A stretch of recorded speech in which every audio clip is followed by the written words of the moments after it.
Good morning, this is the Eager Beaver Show. You are listening to a True North Eager Beaver Media Incorporated podcast.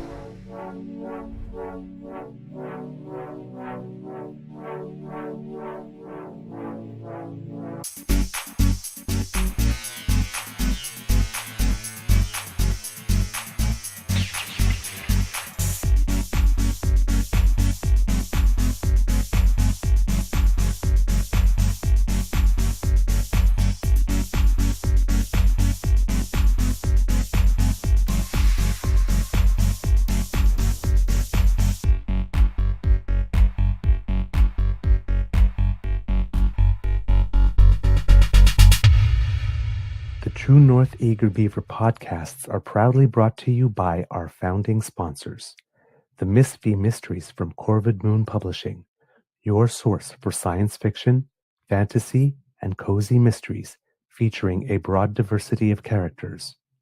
PsychicTarot.ca, book your tarot reading and unlock your spiritual journey. And the Pepper Master, hot pepper sauces made from farm-fresh ingredients to thrill your taste buds and expand your mind.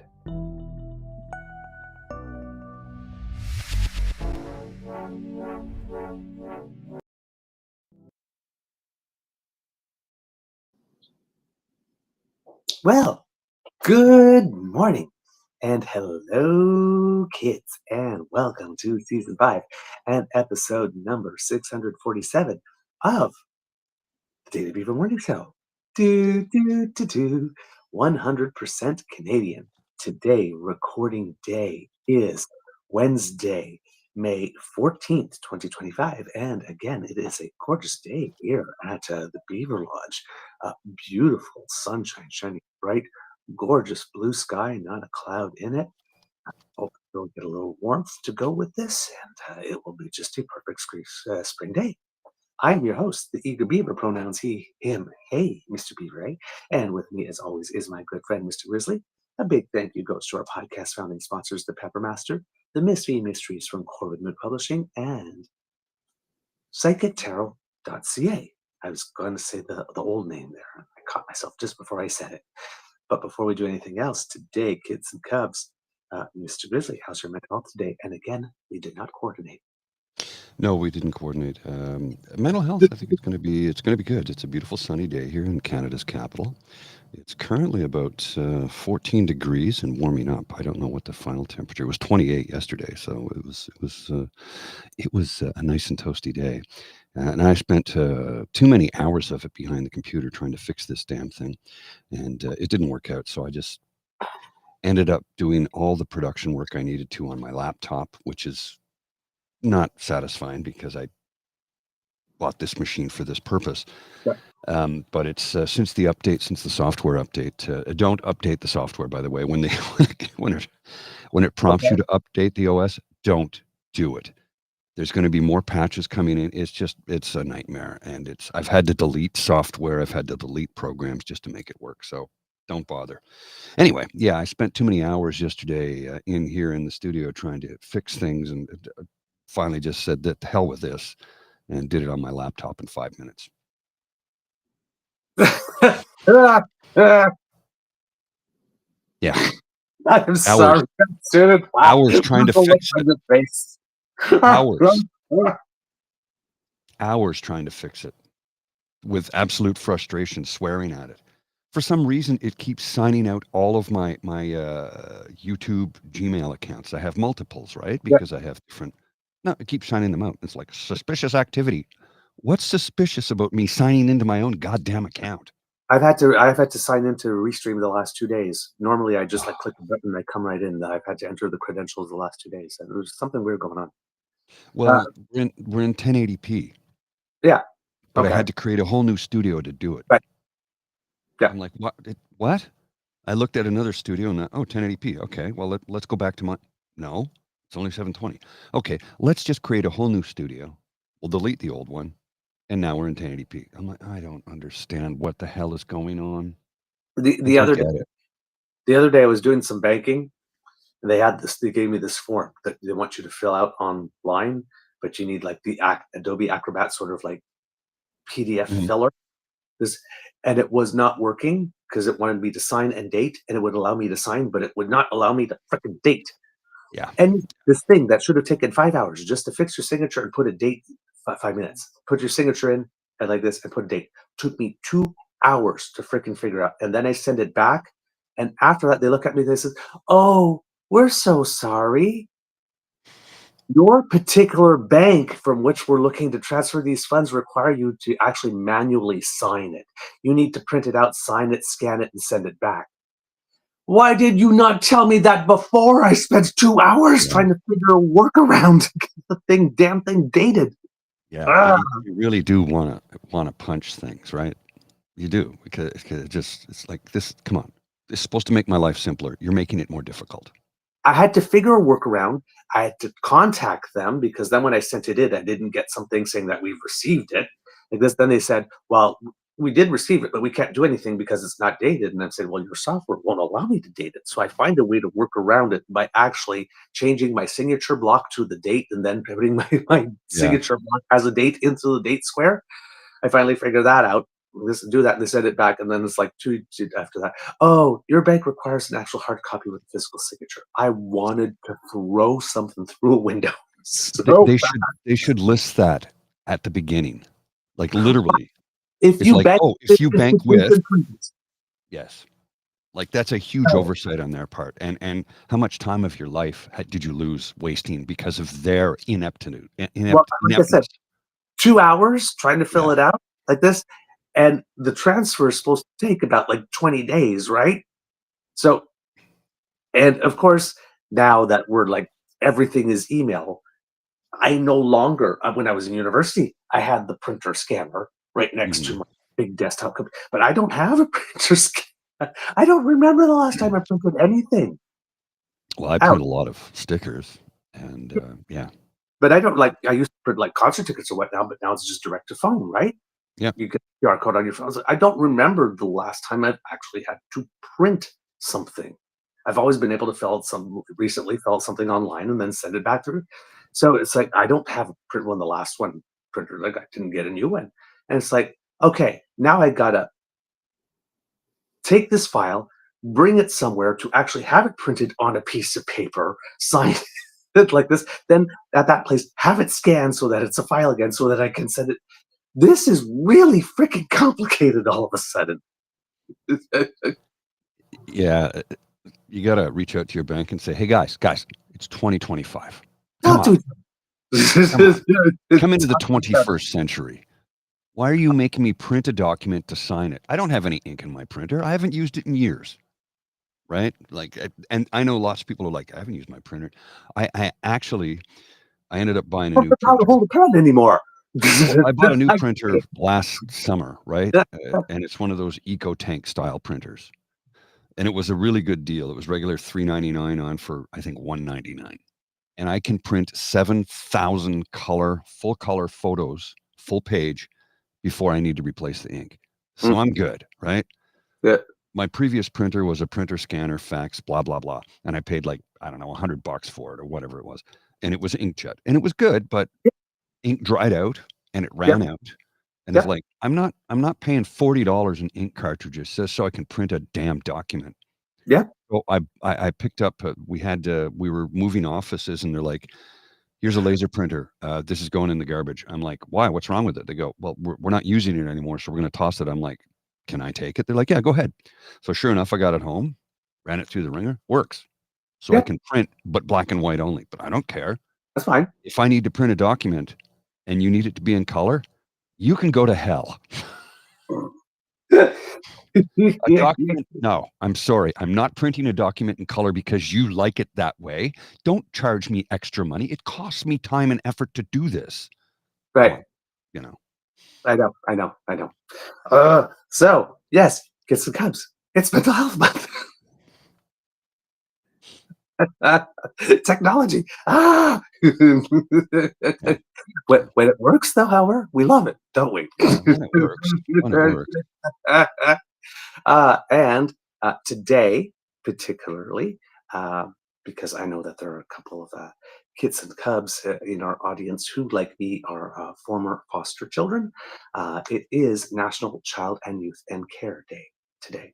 So a little early democracy, something that you do, because if you remember Kids and Cubs, many months ago, we brought to you stories about how in Ontario, there were lots of kids in care who were staying in Airbnbs and insect-infested motels, sometimes actually sleeping at children's aid societies. And in Ontario, certain parents with children with high needs surrendering their children to the Children's Aid Society because the money has not been put into the supports needed for children to be able to stay at home with their families.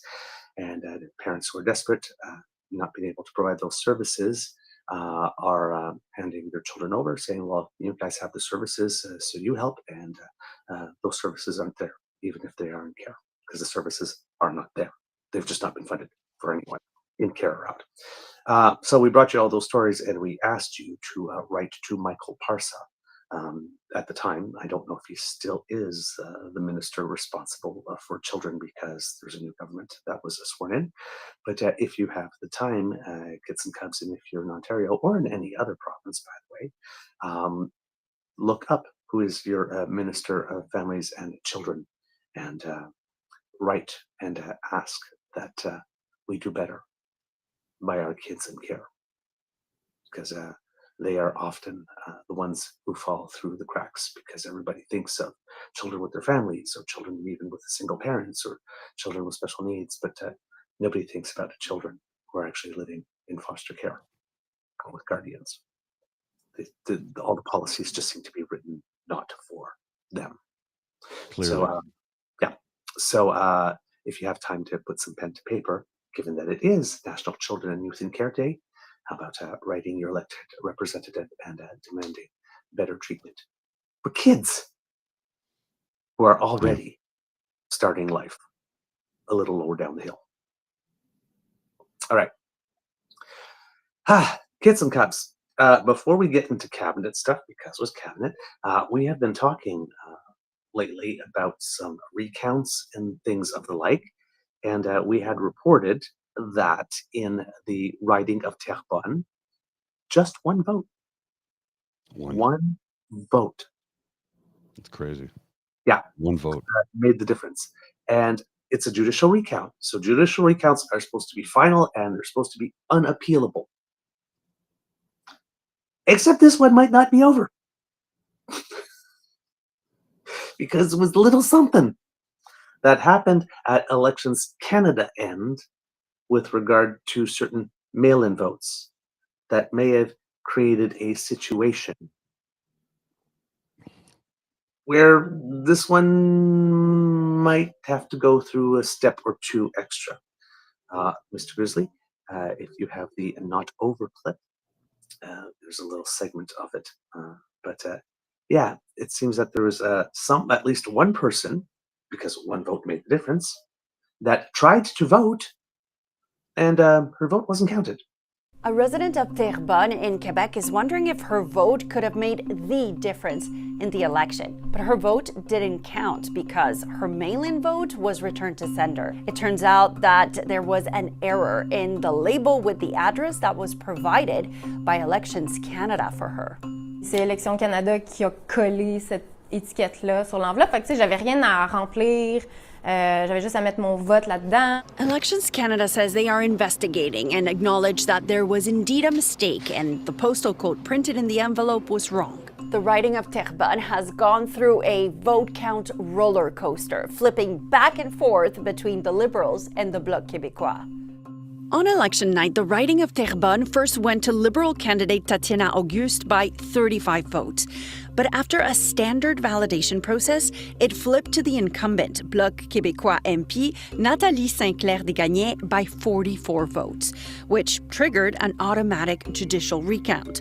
A few days later, the results of the recount showed that Auguste had won by just one vote. That made international headlines, but angered Bossé. Moi, ça m'a beaucoup fâchée, surtout. Bossé says she's upset that her vote wasn't counted. J'ai voté pour le Bloc. I voted for the Bloc, she said, so maybe it was the vote that could have changed something. This professor says this situation has the potential to change the outcome of the election. Actually can be contested, the contested election provision. Elections Canada's contested elections process allows for any voter or candidate in that electoral district to bring an application for a contested election before a provincial or federal judge.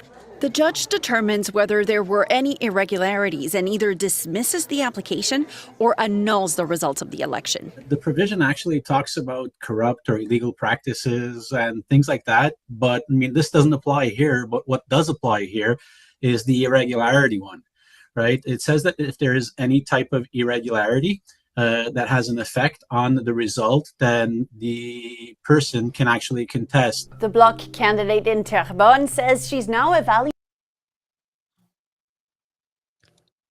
So I don't know why we disappeared on that for some reason. It's weird stuff happening, but I'm still trying to figure out the tech this morning because it's just not working correctly. But that would mean a runoff election, would it not? Because it would be a tie if her vote. I would guess so, or unless there's other people in the district who also wanted to mail in and received that false label and had their things returned. Well, yeah. Hey, wait a minute. What about me? So what? Well, I hope they're able to counter vote because we encourage you to vote. Whether we like who you vote for or not is irrelevant. We encourage you to vote, and your vote should count. So it's been on time. Yeah, and her vote did not get counted through anything. It's not that she didn't fill out that she put the wrong address, or that she filled it out wrong, or did it initial something or something. It wasn't her fault. That vote should count. Yes, it wasn't her fault. So, Elections Canada needs to get on this. They need to fix it and make it right, as Mike Holmes would say. Remember him? Make it right because it needs to be made right. And if find out if there's anybody else. Well, there could be, for all we know. Now, that means then, though, if there isn't anybody else, it's a tie. That means they'd have to have a runoff between the two candidates, would they not? Or do they run all the candidates? I don't know, because this has never happened before. I don't know. I don't know what they would do, if they would just do a runoff with the two, or just run a whole new election, just declare the election void and annul it and do another one. Have a by-election. Yeah, I don't know. Yee. And this is what Linda's saying. It seems odd that there would be one incorrect label. Come on, get up on the screen. There we go. It seems odd that there would be just one incorrect label. You'd think there would be a whole run of them. Unless only one person requested to vote that way. Well, that's possible too. But I would assume that if more than one, then everybody received the same label. Well, the idea behind vote-in, mail-in ballots is for those of us who, amongst us in the populace, that can't necessarily get to a ballot box, even in advanced polls. You know, you may be getting to the poll may be incredibly difficult for you. Or you might not be in the country at the time. There's a lot of variables. That's why mail-in ballots exist. Mm-hmm. So yeah, they need to finish that one. But as the song goes, non c'est pas fini, ce n'est qu'un début. Don't know that song. People in Quebec know that one. It's they had a reality show called Star Academy, which was people coming singing, was like one of the theme songs of it. And basically the song, no, it's not over, it's just the beginning. I do remember that show, actually. I didn't know the song. From Brinks here, he says she had the wrong postal code on the envelope. That's why it was sent back. Yes, but she didn't write the postal code. It was Elections Canada that stamped it on there, not her. Yep. So the screw up is on their end. Yep. Ooh, juicy stuff. Who says Canadian politics is boring, man? Nail biter. Okay. So that's the news. Of course, the recount in Terra Nova, the peninsulas, started on Monday. The judicial recount in, I believe it is Milton East, Halton Hill South, started yesterday. The one in Windsor, Tecumseh Lakeshore will start on the 20th. So, and we'll probably get results from the first one. They say it usually takes 2 to 3 days, so we might get some confirmation about Terra Nova, the Peninsula, sometime today or tomorrow. That one is currently held by a Liberal MP who won the riding, I believe it was by 12 votes. So that's why it went to an automatic judicial recount, because there were fewer than 0.01% of the votes, total vote cast in the election, that was separating first and second place. So that happens automatically. Hopefully we'll get results from the first one soon, the first of the three. Yesterday was Cabinet Announcement Day. And we're going to get into it, but first, a little image. Michael D. Adder had his overall impressions of what the cabinet was supposed to say. Well, and I think he's probably pretty accurate. Canadians send message to America. I mean, you know, Yeah. For those of you who are listening and can't see it, it's a drawing of Parliament Senate building, block. but instead of the Peace Tower, it's a A one-finger digit. salute. Yeah, one finger salute. Flipping the There's bird. only one digit on the clock. And on the side of the House of Commons, or side of the center block, it says 45th Parliament. So it's there's It's no always, mistaking. in Ottawa, it's always 1 o'clock, 1 o'clock, 1 o'clock, 1 o'clock, 1 o'clock. It's like an old VCR just flashing 1 o'clock, 1 o'clock. Well, 12, but yeah, in this case, 1. Yeah. Oh man, our editorial cartoonists, man, they're the best. They Agreed. are. We should include them in the trade negotiating team. Just drawing says it's like, oh yeah, you want to go with that? This is what I'm going to draw and publish. You sure you want to go with that? Because oh, you want to change your mind? Okay. Just want to give a shout out to Brinks. If you want to join the Damn Fam in the chat here on YouTube, you can go to the link at the bottom of the screen. It's not a clickable link. You'd actually have to type it in. I don't know if you're watching on a tablet, phone, or a computer. But yeah, if you want to join the Damn Fam chat, because there's lots of people in here having a nice conversation. If you want to join, because I can post your stuff, I can see your comments, and I can post it, but nobody else can see it unless I post it. So, because you're watching on Twitter, so, or X, if you want to call it that. I still call it Twitter. I'm sorry, I'm still going to call it Twitter. Same here. Yep. Simply because he wants to rebrand it doesn't mean we have to follow. That's right.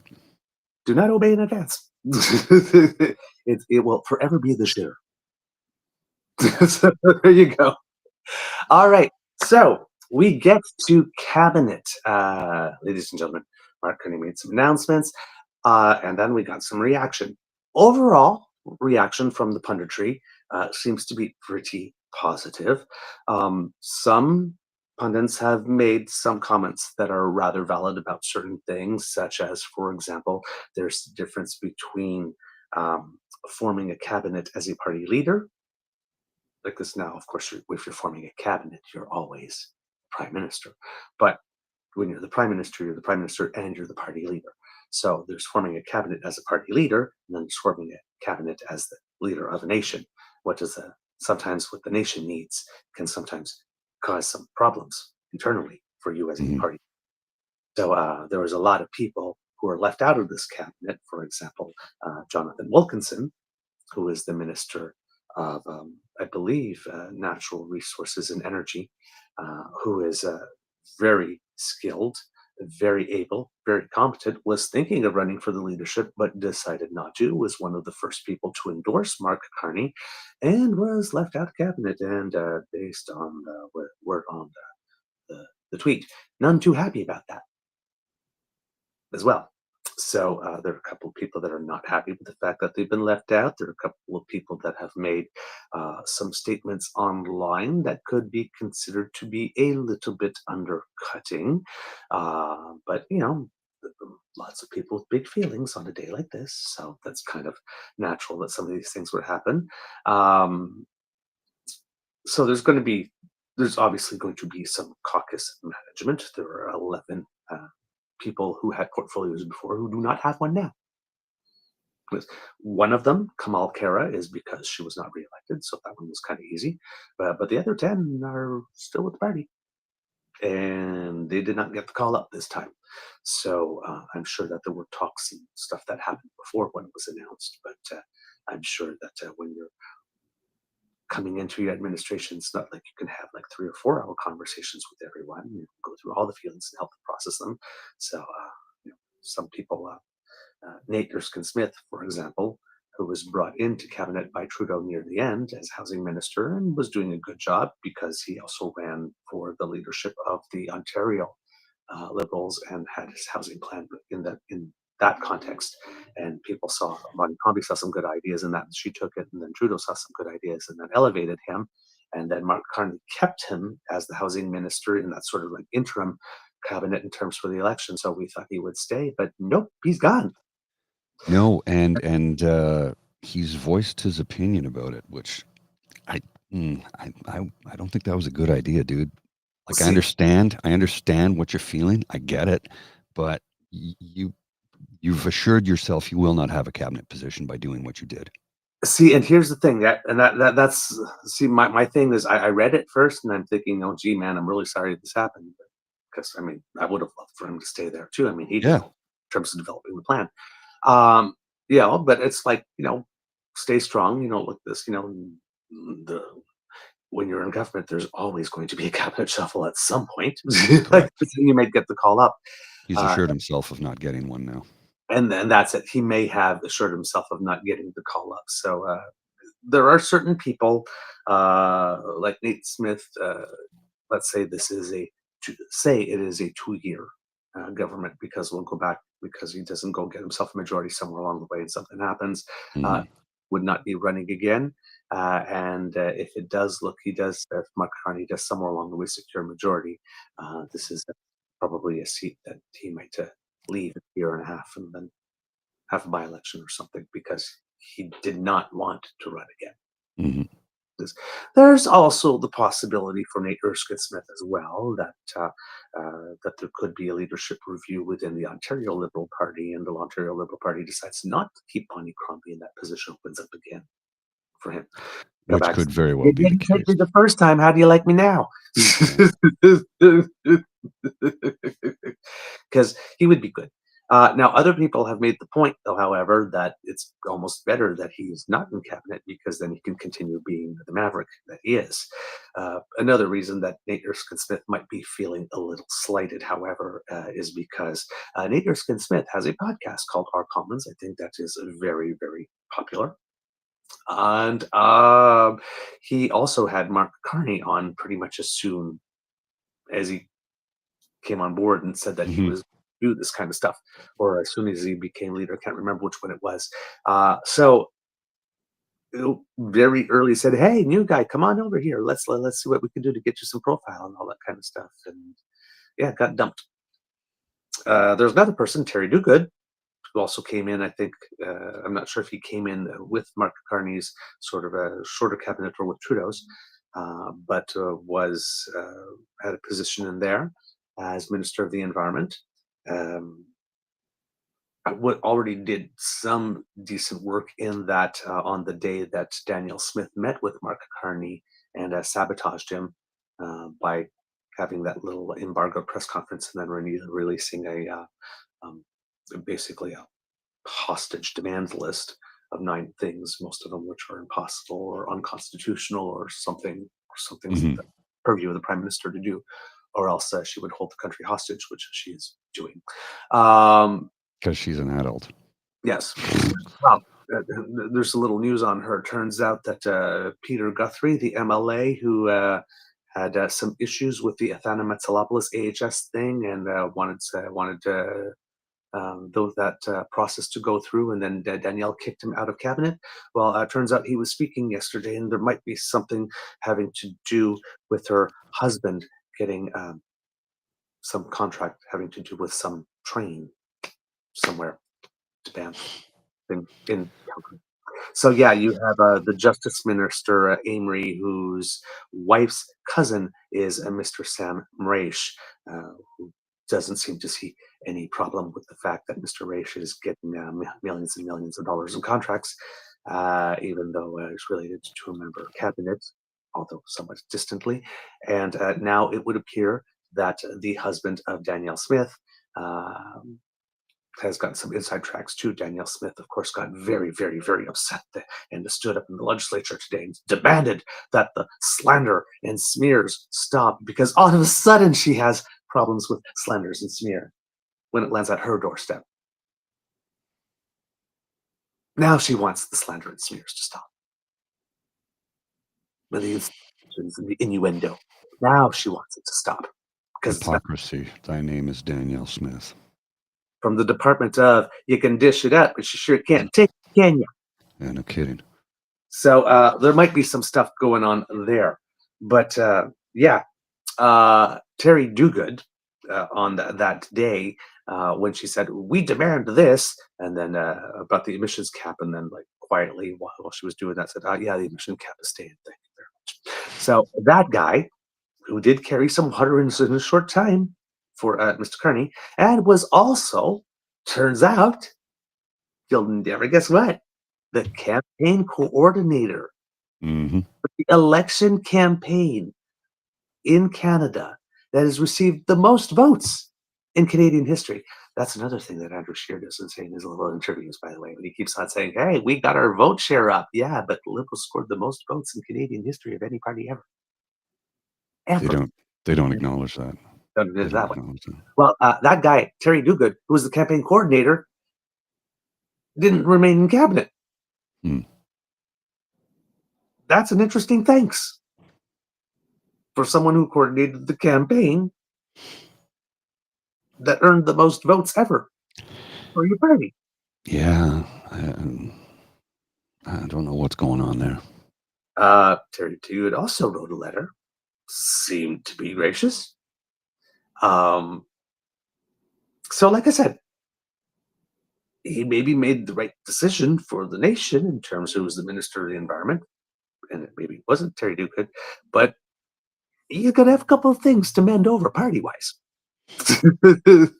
Now, of course, this is natural, right? You've got 170, arguably, MPs, and, well, based on this, 38 spots. Someone's going to get left out. And of course, in these 38 spots, 28 are full cabinet ministers and 10 are parliamentary secretaries who will not be sitting around the cabinet table for all the discussions, but will probably be just brought in when there's something related to their file. Right? So in that case, there's 28. And there's 170. It's going to be a lot of hurt feelings. Right? So that's unavoidable. So, but some of the people whose feelings he chose to hurt are people that kind of gave a lot. Yeah, well, I'm sure there's a calculated reason for all of it. We don't know what it is. This is an individual who has run big companies before, so I'm going to give him the benefit of the doubt on this. Karina Gould, Mhm. person that didn't get, everybody kept on saying, oh, she was left out the first time. I was the one that said, but yeah, wait, there'll be one after. Nope, left out.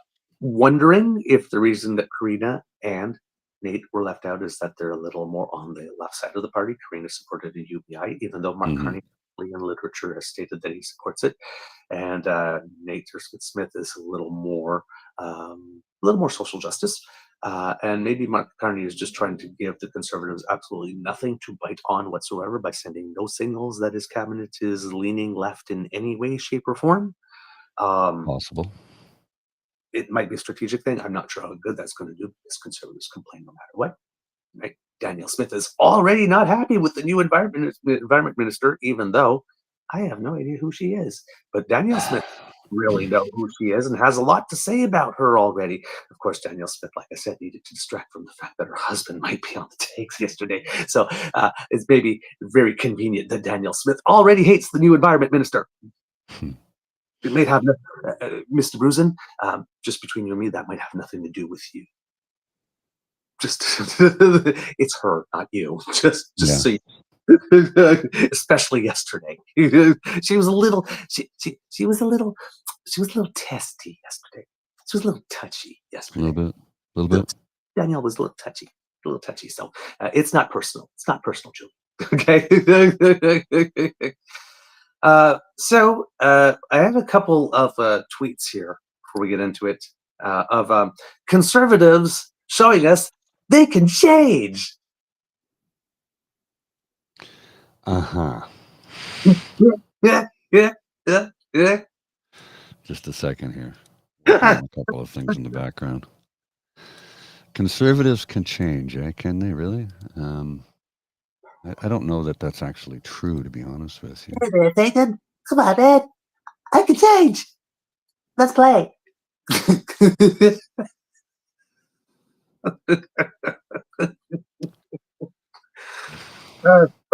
The first one's, I think, Greg McEachern. What does he have to say? The Conservative leader's comments in response to the cabinet are very 2024. Also, everything is bad. Cabinet is broken. Oh. Que ça change. How many times do we have to say that Pierre has not evolved since University Debate Club? There is no second act. What is Greg? Yeah. Okay. How about the next one? Note that the formal, I guess he meant to say former finance training of Jashraj Singh Halan, CPC finance critic and likely Minister of Finance in a Poilievre government, consists entirely of a college accounting diploma. Nothing to be ashamed of, by the way. Just saying, best not to go there. And that's in response to Don Stewart, who said, note that Mark J. Carney has appointed a finance minister with no formal finance training. This makes 4 in a row. Okay. So what? Now, Don Stewart is the guy that won that by-election in St. Paul's. Mm-hmm. He did not get reelected. No. My guess is that commentary like this has something to do with the fact he did not get reelected. Because if we're talking about ministers of finance, Jim Flaherty, who was trained, didn't see the 2008 recession coming and missed a government deficit forecast by $50 billion. Stephen Harper, who allegedly was a trained economist as a prime minister, steered us into a second recession coming down from 2008, whereas Chrystia Freeland, allegedly untrained Minister of Finance, actually got us out of the worst economic crisis we ever had in our history, and did it without creating a recession, and actually managed the mythical soft landing, of course, with some help of Tiff Macklin, the governor of the Bank of Canada. So, so we got 4 finance ministers in Canada that do not have financial background, but when you presented us with some who did, conservatives, yikes. So that's not all it's cracked up to be. And number 2, do we seem to forget that the Prime Minister of Canada is probably the most competent person with regard to finance we have ever had in the history of the nation?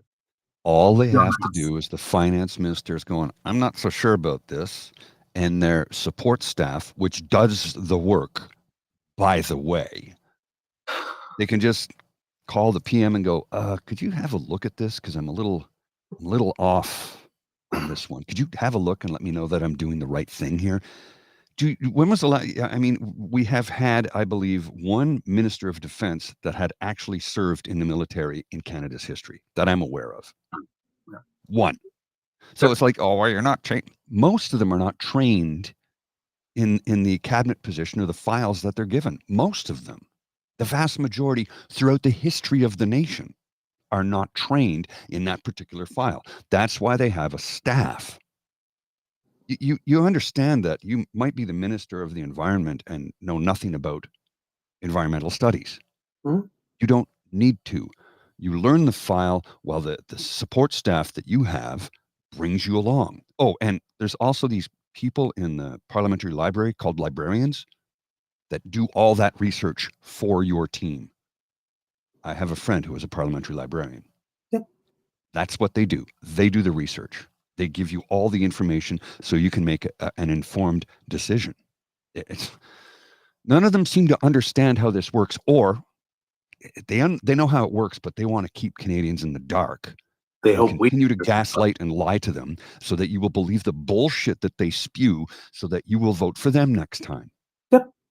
I mean, we just saw them do this just the other day when they spewed off on things that were not federal jurisdiction. Yep. They did it for the last 3 years. Yep. They're banking on you not knowing how. Yes. So that's why this is what they do. One of the many reasons we have a show is Yep. so that we can inform the public. We can get the actual information out there that people need to know to make an informed decision. Hey, I might not even like the decision you make, but you've been informed. You use your own conscious and your own thought process. Hopefully you have critical thinking skills, and then you make your decision. Right. Do you have the last 2, Mr. Grizzly? Changing? Wait, hang on a sec. The Dread points. Don Stewart, Yeah, the one after that. Pierre. There's two Uh, Pierre clips after that. I think there's two. There's after in the list I sent you 5. The Dread Tory with the one that had Don Stewart was the 3rd one. So I think we're on the 4th one. Hang on, I'll bring it up. It's taking a while to load here this morning because Twitter's being finicky. I don't know what's going on. I'm pretty sure I already read this one, but maybe not. And it's not loading for some reason. I think the last 2 have some clips of Poilievre embedded. Yes, they do. They do. Yeah. The Don Stewart one. Oh, no, we already did that one. Yeah. So it's the one after. Yeah, I'm trying to get it to load. So let me just repurpose it and see if I can get it to load. Okay. So for the kids here who are listening here, Pierre Poilievre, of course, responded. A lot of people making jokes about how Pierre Poilievre had got his pass to be in Parliament. Able to do that scrum from within the walls. It's like people going, "Who let him in? He's supposed to be here." It's Courtney. Courtney is the. Yeah. It's also no. Yes, okay.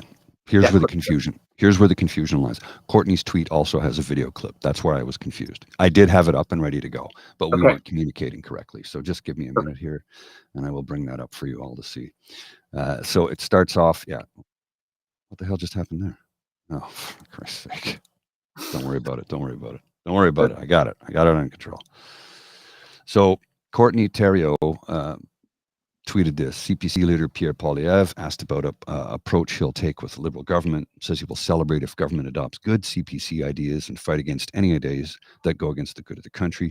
Says he's in it for the 8 million people who voted CPC and all Canadians. Which you responded with. So in other words, ignore what you ran on and that for which people voted and put our plan in place instead. There's more of that growing and learning. Same old from Pierre Poilievre. And I'll show you the clip now. Let me just go full screen on it here and have a look at this. I stand with a man when he stands right, and I stand against him when he stands wrong. So let's see what the government does. The previous government, to be frank, was a disaster. And so we had every reason to oppose basically everything they did. But here we are, a few weeks after the election, where 8 million people vested their hopes in me to deliver for them. And the best way I can do that is put forward good ideas that will make their housing affordable and their food affordable, let their streets be safe, give them a chance at growing paychecks. So when we put forward good ideas and the government accepts them, then we're going to be celebrating. Where the government acts against the interests of the country, then we will fight tooth and nail to stop them. So we will fight for the 8 million people who voted for us, and we will work with anyone that will deliver gains for those people. Unemployed, so are you in it for them or all Canadians? Because you can't be in it for the 8 million people that voted for you and all Canadians at the same time. Yeah. That attitude. Just. Right? Now, here's the thing. The implication in all of that, right, is if they adopt our ideas, then those are ideas that are good for Canada, and we'll celebrate that. But if they adopt any other ideas, well, then those are bad for Canada. So while he's said that the other party we had to oppose on everything because they were a disaster, he's literally saying we're going to oppose them on everything unless they adopt our ideas, which that's been Pierre Poilievre and the Conservatives thing. Every single budget has been abandon your budget and adopt ours instead. We're going to hold it until you adopt our budget instead. It's like, so in other words, there's no change. Yeah. Hey, Liberals, forget everything you ran on and everybody else voted on and just put our plan, the plan that everybody laughed at, particularly the costing, instead. And then you'll have no problem with us. That sounds like the same old Conservatives. Yeah. That sounds like Danielle Smith having her hand up Pierre's butt. Or Stephen Harper. Federal Liberals, do what we want and everything will be fine. Institute our provincial policy program. Substitute your federal policy with our provincial one and everything will be fine. You'll have no problems with us whatsoever. That's bullshit. We'll still have problems even if we did that because they live for the fight. Daniel Smith is good with the drama. His line of, we will make your food affordable. Hey, well, how are you going to do that? Unless you're going to grow it for us and give it to us for free, you're not going to do that. So you nationalize the grocers, which is not going to happen because they're the ones who pull your strings. They're your puppet masters, as evidenced by what took place in Ontario with a certain drugstore chain owned by a certain grocery chain, how they did med checks for prescriptions costing the province, what was it, 61 million? Yeah, something like that. In bullshit charges? Yep. Yeah. And this, of course, was Pierre's his tweet. Today's cabinet proves Liberals offer more of the same: more inflation, more costly housing, more crime and drugs. There's nothing to support that statement. Nothing to support that statement whatsoever. And again, if this is change, I'm not hearing the change from what he was saying before. He's saying the same thing over and over again. It's a broken record. The record's skipping. Conservatives will hold them to account while pushing solutions to give people back their lives and country. That's exactly what you said during the election. Everybody rejected it, and you were rejected. That's what you've been saying for the last 2 years, buddy. 3 years. Do you want to run this clip? No, because it's nearly 8 minutes. Screw that. Okay, thank you. I didn't want to run it. I really didn't want to run it. No, listen. He gets his thing shown when he starts saying things that were different than he said before, because he promised he was going to learn and grow. If all he's going to do is give us a summer rerun and everything he's been doing for the last 3 years, I'm sorry, I'm not interested. The whole reason that we are all agreeing, even though we don't want to spend another $1.7 million so that you can get a do-over and a participation trophy, young man. Mm-hmm. Unemployed man holds a press conference. Nobody cares. Right? It's like, we're doing this. We're spending this money that we do not need to spend because you will not accept a result. We're doing this on the promise that you can grow and learn.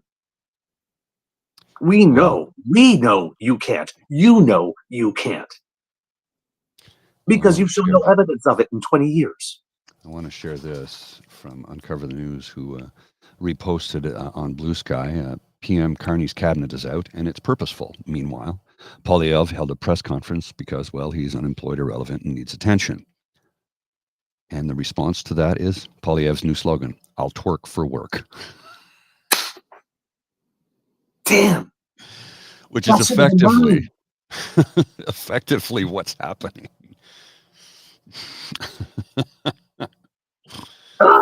Oh boy! Wow. Darn, why didn't I think of that first? It's a good one. It's a good one. Work. Write it down. Write it down. I already shake it for tips. Bet you might work better than Pierre's. Well, and this comment from Tim McCaffrey here is absolutely right. It is a dog whistle. Give you back your country is just code for we'll get rid of immigrants. Yep. It is. It's coded language. Yep. And he's speaking to, well, you know, the riding he's about to run in was the last place in Canada where yes, the KKK was KKK held a rally. Yeah.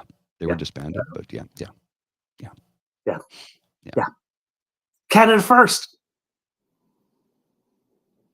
Not Canada first, Canada last, Canada always. Just Canada first. Just the first third of the Laurier quote. Yeah, who used to say that? The KKK used to say that. Yeah. America first. Remember, Canada. Remember, kids. Remember, kids and cubs. If you only use the first third of the Laurier quote, you're quoting the KKK. Hey, the Laurier is spinning in his grave. So while Pierre being a dick, our prime minister was actually being a very decent human being. Once again, that's who he is. Fundamentally, our PM is authentically a decent person. That's what will enrage conservatives the most. Leaving a post-cabinet party for staff at the Met, the Metropolitan, which is a restaurant in downtown Ottawa, PM Mark Carney stops to greet a tour group from Buffalo, New York, apologizes that they had to scrub their planned visit to Rideau Hall this morning. I assume they're from Buffalo, New York. Maybe they weren't. I don't know. But let's play this video. The audio's pretty hard to make out, but because it's in a very busy restaurant. The Metropolitain is a Parisian-style restaurant in downtown Ottawa at 700 Sussex, right where they had staged a big party and a DJ every night during the convoy. Yes. Oh, that's some of the most expensive real estate in the city, by the way. Yeah, the That's old the Daily condo Beaver. building. Yeah. Yeah.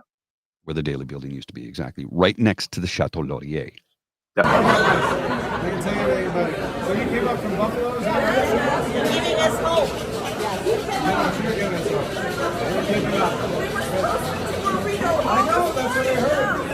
What are you doing tomorrow?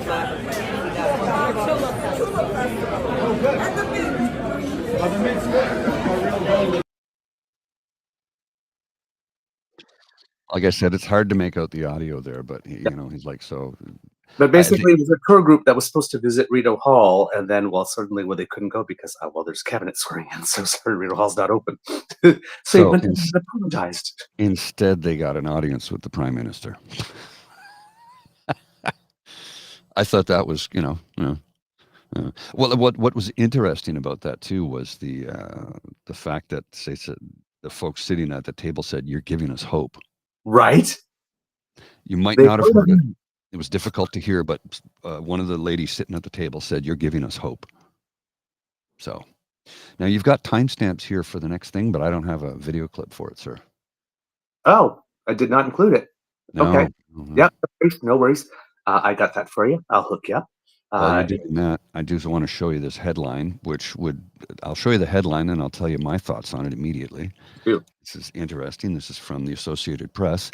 Mexican security chief confirms cartel family members entered the U.S. in a deal with Trump administration. Oh. So for that, I say, combien? Combien?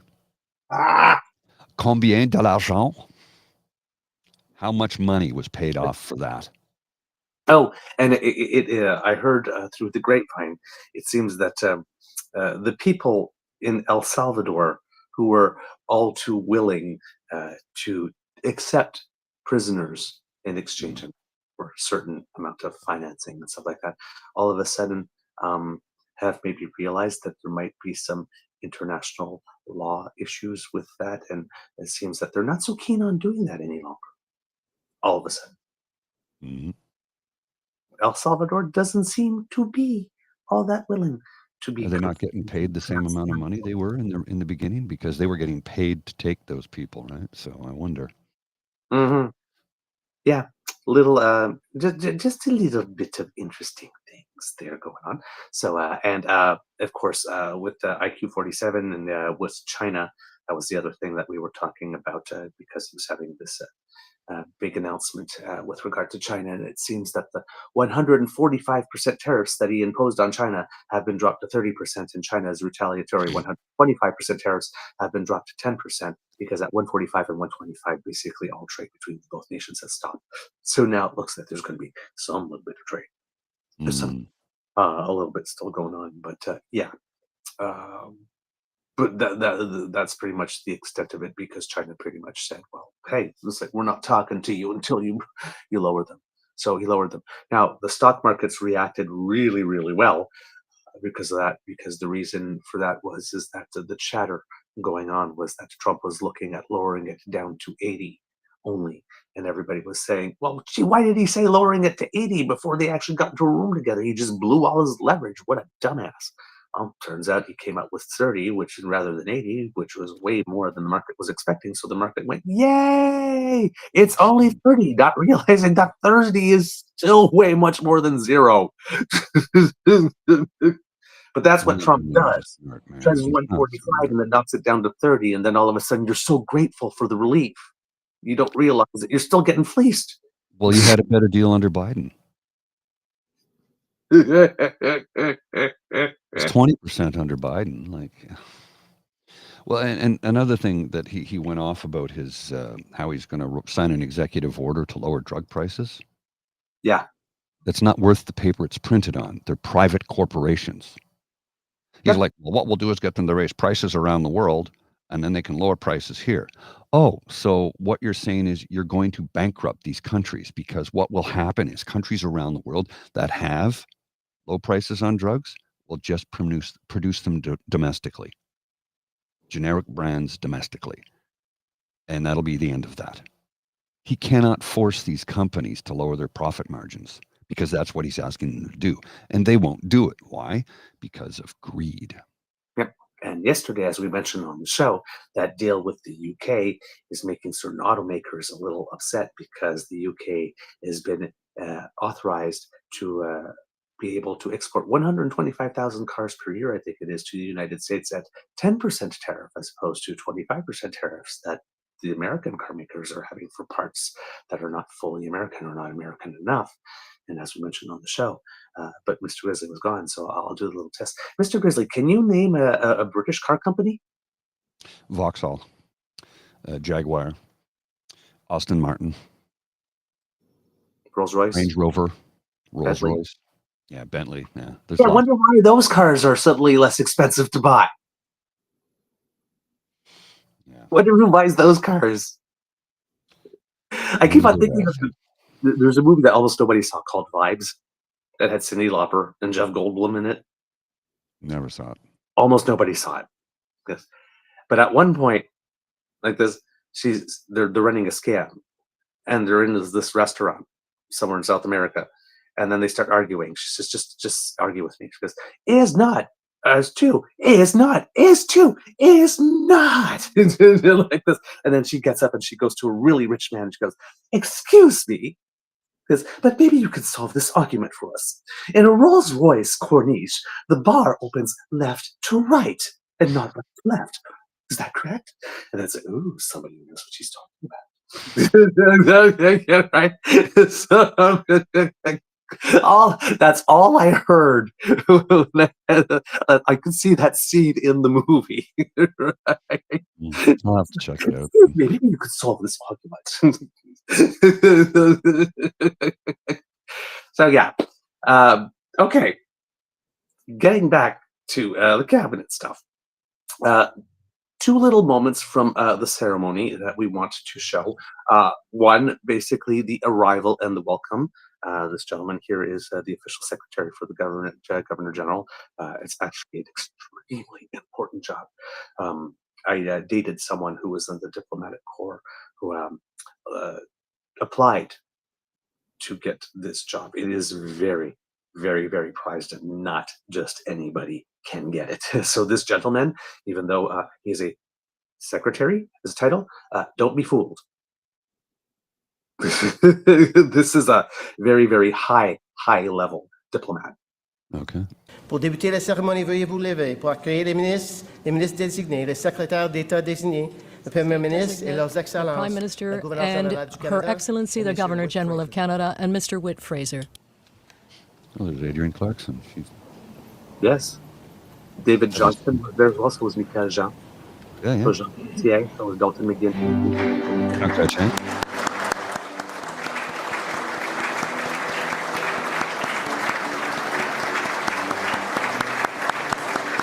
As if you're listening at home, this is applause, but it's the length of the applause. The arrival was a little different. With Justin Trudeau, you remember in the first cabinet, everybody was arriving all at once, all hand in hand. It was like this big walk up the thing. It was a walk up, but it was different. It would arrive in smaller groups of 5 and 6 with their families and friends and stuff like this. And the Prime Minister didn't do the walk up with them after everybody was there, came in, because of course his official residence is on the grounds of the Governor General. So he's hiding behind a couple of trees until it was the time. And it's like, okay, here I am. And I think there was a couple of times when people saw him behind the trees, sort of like, now? It's like, no, not now. So, but you can see long applause. This is where more of the celebration was when they're actually entering the room, as opposed to walking up the whole walkway and making it a big scene. So a little more sober walk up, but much more celebration here at this moment. And again, as we're going through this, the applause is still continuing. And if we had the full volume up, you would hear that it is very, very, very loud. Now, Yeah, that's why I turned it down, because it's uncomfortably loud, to be honest. Yes. Rounds of applause for the Prime Minister and his cabinet. Very different than the first time he did this, when he had not yet even been elected as an MP. This is much more of a celebration of the win of the election and this day forming his new cabinet. As you can hear. And sustained. Like, this is like well over a minute and a half. Mm-hmm. Now we get a little bit of hooting and hollering to go with it. Well, I mean, you are surrounded by your supporting staff too. Let's it's right. not. And it was a big win. Mm-hmm. Good morning, everybody. My name is Ken McKillop, and I'm the Secretary to the Governor General, and I'd like to welcome everybody to Rideau Hall for the swearing in of the 30th Canadian Ministry. I'd like to also take a moment to share with you a traditional activity that was initiated just prior to the beginning of the ceremony, the lighting of the holik, a traditional Inuit lamp. This lamp is used in the north to bring light and warmth to the home. We light the holik to mark important events here at Rideau Hall, such as today's ceremony. And we are grateful for the presence of Elder Ina Zakal from Pagnatring Nunavut, who lit the holik and will maintain its light and warmth throughout the ceremony. Nagrumik. All right. So the welcoming, the lighting of the hulik, very important, particularly with this Governor General. And I would guess that it was Mary Simon that brought that aspect in, was it? Yeah, and I hope it stays after she goes. Yeah, absolutely. You know, I hope it stays. I hope it becomes a thing. And then the only thing from the ceremony, I don't need to show you any of the swearing-ins because they're pretty much the same thing, but I do want to bring the statement from the elder because the opening of it, first of all, there's a little bit of humor, but there seems that there might be a message for Danielle Smith. Et j'aimerais maintenant inviter Aine Algonquin, Verna McGregor, to invite Algonquin Elder Anita McGregor to say some words of welcome.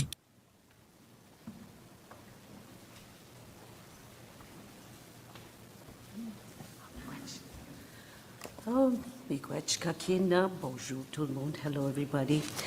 Oops, just gonna. This is like a reunion, our bi-monthly meeting. I'd like to welcome you to our traditional unceded lands, and for those of you who don't know what unceded means, is that we never signed treaty, and this goes back to the Royal Proclamation of 1763. So when I come here too as well, I find it very special because this was an important meeting place too, prior to contact, and we would meet and talk about what's going on the land, similar to what we're doing and the responsibility that all the ministers in the cabinet have today. I also bring my eagle feather. And our understanding is the eagle soars highest and has a higher view. And that's also the responsibility also of governance, to have a higher view, to project, because we're also here for the next 7 generations. And one of the biggest teachings too as well, I always bring this, is the spider, the interconnectedness of everything on the land, but also as a global nation too. So one of the biggest teachings too is what we do to the earth, we do to ourselves. So that's a big responsibility. So I'm going to honor our ancestors with a little prayer to welcome everybody. And I say, Miigwech. On jene gashke toche ma do se konche non go ma me kakina pamat jikten as well goje shwanish no in abigus me gwechoje kakina gagishan do no je mam de gen in de kimenon shkaki question koson in de kimenon we do go kakina pamat jik konje na gdwa dan kakina guchin in de kimenon me gwechoje kakina ete kijigo kisis to be kisis a shijnang shak we do ko no kusno no je na gdwa dan kakina guchyat nibi a shiz nimishom sinan on jay nagdwa dan kakina guchya pamad sajik a shid we do kwa kakina pamad sajik en abigis mi gwachonje na seven kagimi jin chimino pamad sian we do kwa kakina mam de geda jalku sajik mam de ge we do kwa kakina en jino en daganak mam de ge na shomsina na gokmisna na shijna dabano jishak come mam de ge come shidin as well goje Shwen Mishnon, I should we do kakina, we wisna jig the magus a jig akus a jig kaye, we me god wa jig no gum chuanaki watch, a shit chimino pamatsu watch, miigwech. And again, as I said last 2 months ago, miigwech is thank you in Algonquin, and I say it 4 times because this area is so special because it's the confluence of the rivers coming together, and it reminds us too as well that we also, our responsibility is balance, and the balance of the elements and the interconnection of everything. So miigwech and congratulations to everybody. Merci. So, and for those who are a little less familiar, 4 is very important in Indigenous culture, right? 4 seasons, 4 peoples, red, color, black, and white. You'll see that a lot. The 4 directions, east, north, west, south, that type of stuff. 4 seasons. So 4 miigweches for all of that. Right. So yeah, a little bit of a history lesson here, right? Royal Proclamation, what unceded means, pre and post contact. So just often in Indigenous culture, things can be bold and in your face, like you saw the press conference where the gentleman took Bill 54 and threw it on the floor. So, nah, that's not happening on our territory. And then there's the more subtle opportunities for education. This was one of them. It was very, very, very well done. So wanted to just present that because, it is a national thing, right? But we do have Daniel Smith threatening the Prime Minister, threatening all of us, essentially, with a national unity crisis. And so there's no lack of people that are willing to tell her exactly what time it is. Mm-hmm. Mm-hmm. Indeed. More boldly, and some more diplomatically, but she's still being told. Make no mistake about it. All right. So after that, they asked for the consent of the Governor General to be able to continue with the ceremony, and they did. The new cabinet, if you're counting everyone, including the Parliamentary Secretaries, is comprised of 38 people. So, of course, this allows some people to say, well, it's not much smaller than the Trudeau one, really, if you're counting everyone. But this government, as opposed to the Trudeau government, who everybody, basically in the 2015, he said, because it's 2015, some of the criticism of the gender parity cabinet was that if you were looking at what was traditionally considered senior position with the cabinet, there were fewer women. Right? Trudeau kind of gotten away from the parliamentary secretary. Everybody was just made a minister on an equal, regardless of the portfolio. So he did have a gender parity cabinet that way. But if you were looking at the main responsibilities and whatnot, maybe not. So a lot of people were wondering, well, in this case, how would it be different, especially since he's going tiered. So in the 28 that are the inner circle of the cabinet, he's got 14 men, 14 women. Full gender parity. In the 10 secretaries of state, not full, 6 men, 4 women. So he's just off gender parity on that one. Darn close. I don't mean to cut you off, but I do have to run. Okay. Wanted to ask you a quick question, though. Did you bring your wireless mics with you? Yes, I did. Okay, because once I jump off, you should plug it in, and it'll sound better for everybody, because you won't need to listen to me because I won't be here. All right. If you can gab for a couple of seconds while I'll do that. I did want to share something here that I thought was interesting. It's a little outside of cabinet talk, of course, but it's still important when you consider it. It's the separatist release potential, Alberta. Let me just. I'm gonna mute Mr. Beaver here while we're. There we go. Separatist release potential referendum question and expect Danielle Smith to join the cause.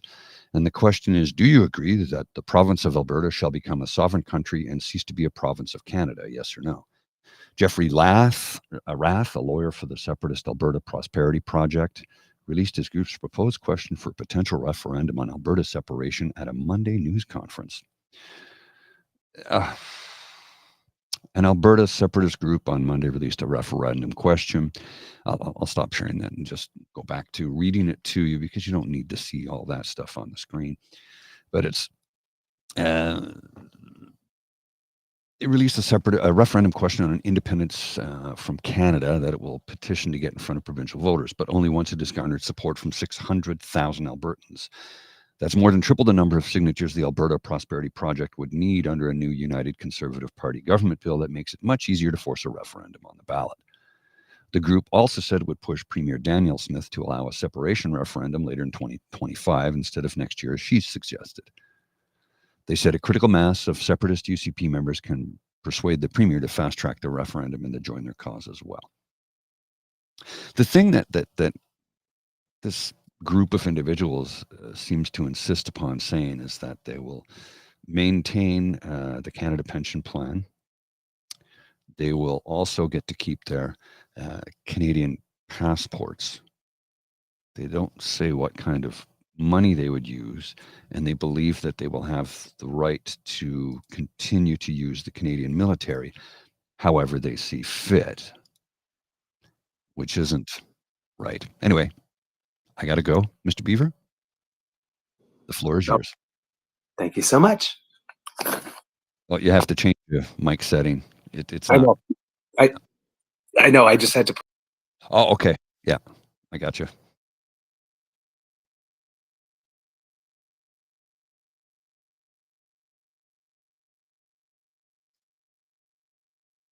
No, nothing.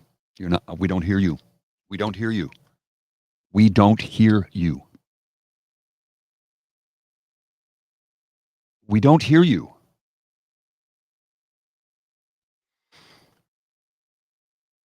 I cannot hear you.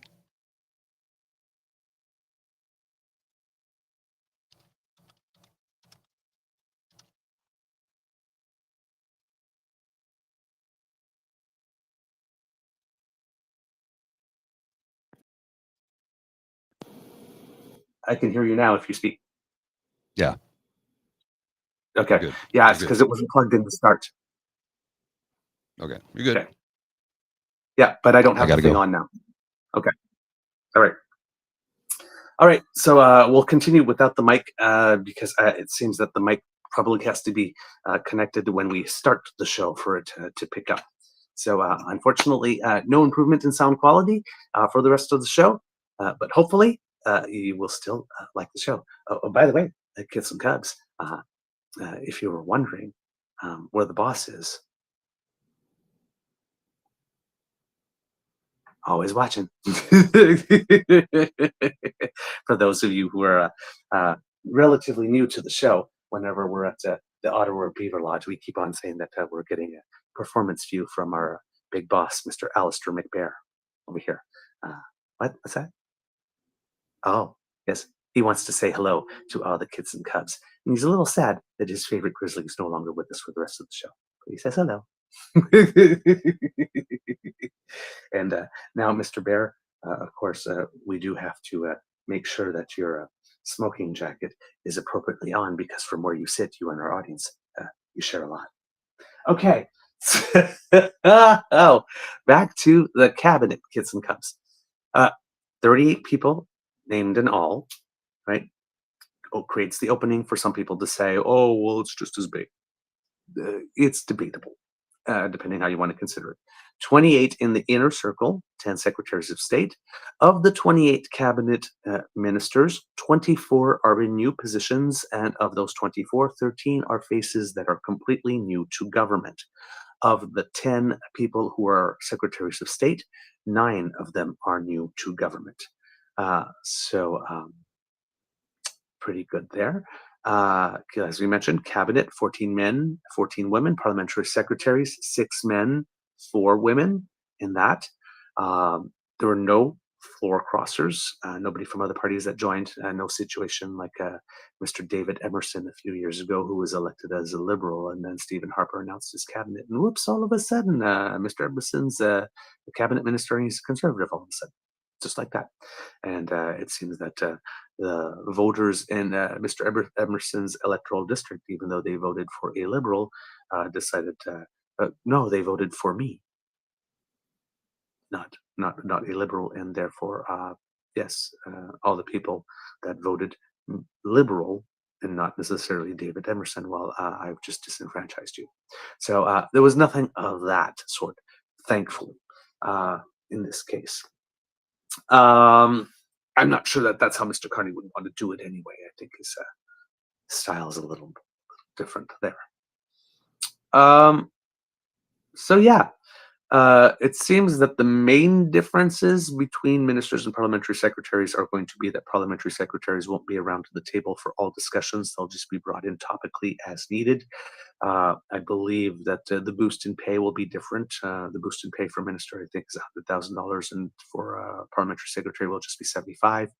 Believe that the parliamentary secretary will not get a car and chauffeur, and they will actually not get a ministry. They will get a small staff and small budget and stuff like that to help, but they won't have a full department type of thing. So that's the main differences that we got here. With regard to the actual cabinet, they were presented in a certain order. The order was chosen by Mark Carney, I'm guessing based on what prioritization he has for them.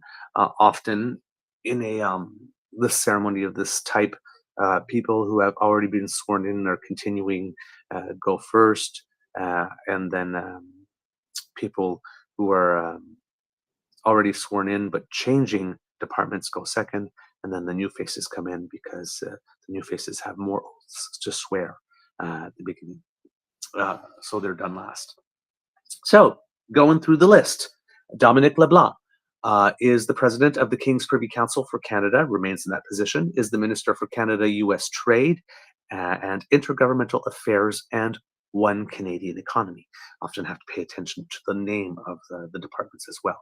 So maintains the King's Privy Council, maintains intergovernmental affairs. One Canadian Economy is added to it, and a Canada minister responsible for Canada-US trade. I think he might have had a bit of a larger trade portfolio before, and now it's strictly Canada-US trade. Mélanie Joly, who was the Minister of Foreign Affairs, has been moved. She is now the Minister of Industry and the Minister responsible for the Canada Economic and Development for the Quebec region. It seems that this is not a demotion, but this is something that she's actually asked for. Of course, we know that she has some leadership ambitions down the road. And while she has worked several files, she has not yet had an economic file on her resume. So it seems that she was very much looking for this one and is very happy to be there. So we have that. François-Philippe Champagne remains as the Minister of Finance and has added to his portfolio responsibility for national revenue. So Minister of Finance and National Revenue. His first duty will be to bring in a budget. It is expected for probably around the second week in June, probably not the first, because I think on the first or second, the Prime Minister is already committed to meeting with the first ministers in person in Saskatchewan. And so I think it would have to be after that, but before the G7 meeting in Kananaskis that will take place, I think, from the 15th to the 17th of June.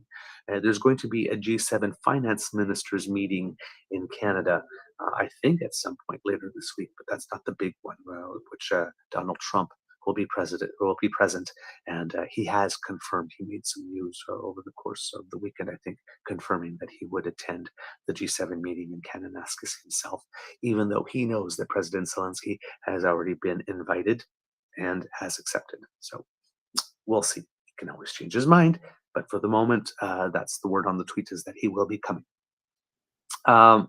So yes, François-Philippe Champagne, have to know that he is a lawyer with extensive private sector experience, who has held a series of cabinet portfolios since 2017.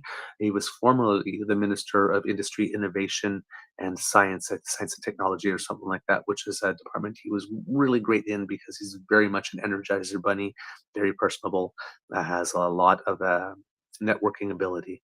And so going around making announcements, meeting people, shaking hands, all that kind of stuff, and to deliver these announcements was something that he was very comfortable in. He'll have less opportunity for that as finance minister, per se, even though you do have to meet a lot of people, but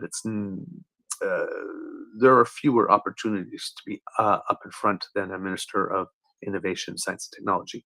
But this is a role that he really wanted when he got it in the last cabinet, and I'm pretty sure he's doing cartwheels that he's staying and will get a chance to present a budget. How much of the budget will be his, how much of the budget will be Mark Carney's, really is is a question. A lot of people have been making the comment, as we saw in some of the tweets there, that, oh my God, I can't believe they put a finance minister with no finance experience. Well, I mean, okay, fine, he's got the best coach, but we've had finance ministers with no finance experience before. Some of them have been good, Christian Freeland. Some of them have been not so good, Bill Morneau, right? But the level of experience does not necessarily mean anything. But usually, you have someone with a financial background in finance. François-Philippe Champagne, though, has had many economic portfolios. I think he'll handle himself rather well. Then we have Anita Anand, who was brought back. That was one of the questions. What role would be for her? Well, she is the Minister of Foreign Affairs, replacing Melanie Joly. She had been Minister of Industry, I believe. She has held many ministries. So she's been Minister of Defense, Minister of President of the Treasury Board. She has been in charge of procurement. And has done an exceptional job in pretty much every single one of the portfolios. So finally, she's getting a big position that she has really, really, really earned an opportunity to be on the world stage. I'm not worried at all about how she will represent us in this capacity.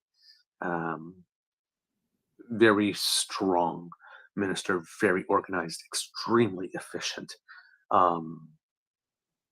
And pretty much since Trudeau, I'm thinking it's like, if there's something that's really important that you need to get done and done well, give it to Anita Anand, pretty much. She's developed that reputation. So hopefully she will do a very good job there.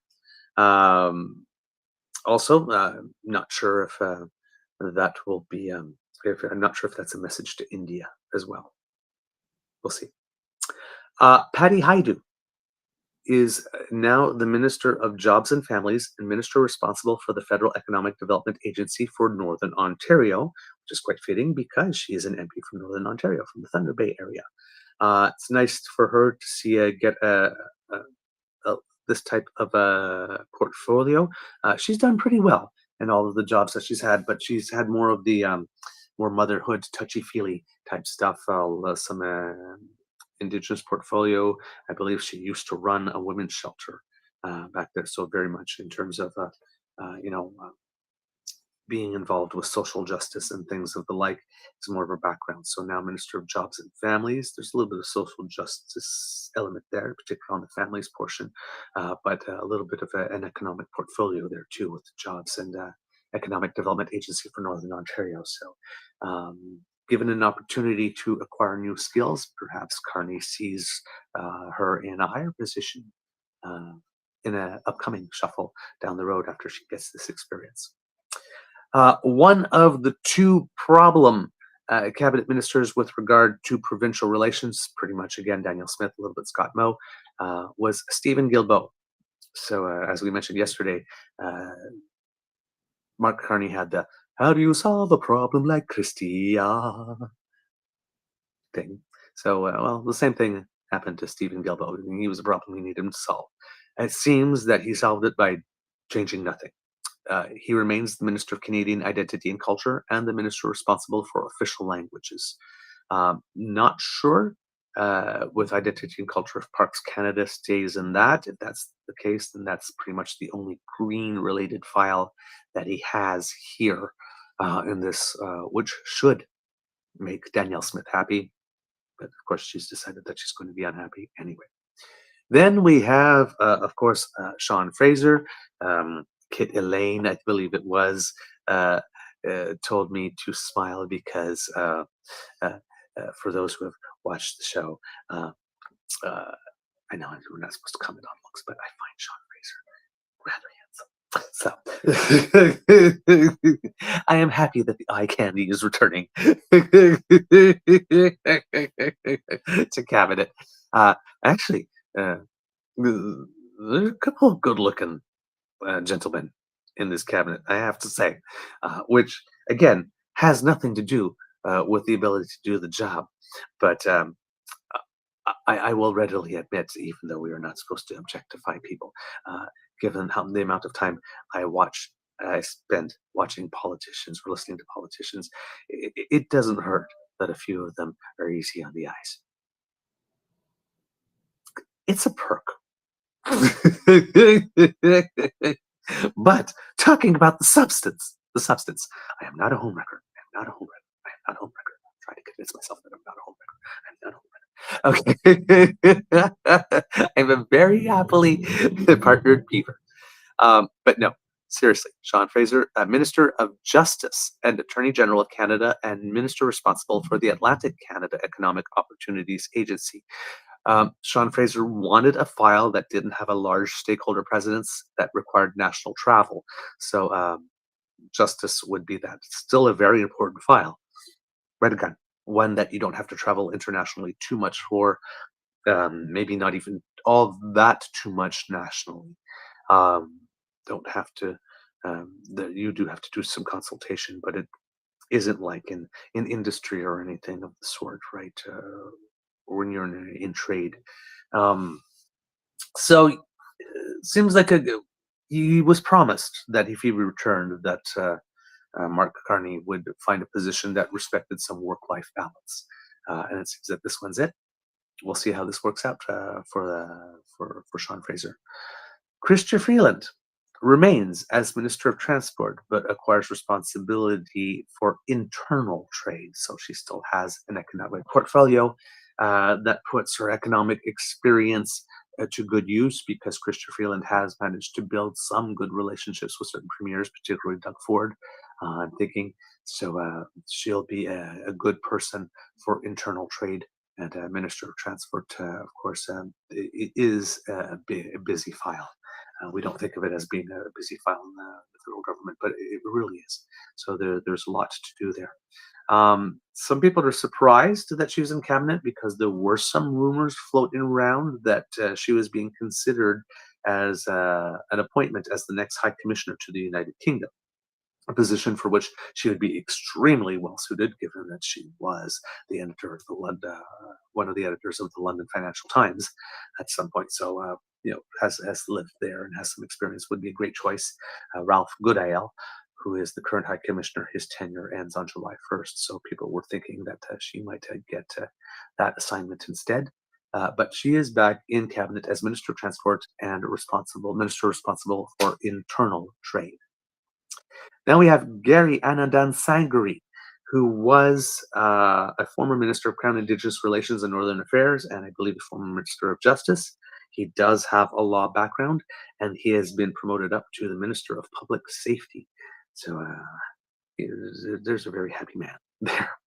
Reshi Valdez, again, if you've been watching the last few cabinet ceremonies, she's rather emotional when she is named to cabinet.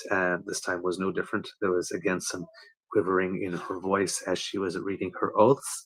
Reshi Valdez is the first Filipina cabinet minister ever in Canada, and she has been promoted to Minister of Women and Gender Equality and Secretary of State of Small Business and Tourism. Small Business and Tourism was the file that she had before. She's been given additional responsibility, and as you know, in the interim cabinet, anything having to do with women was relegated as a sub issue within a larger portfolio, and there was a lot of criticism for that.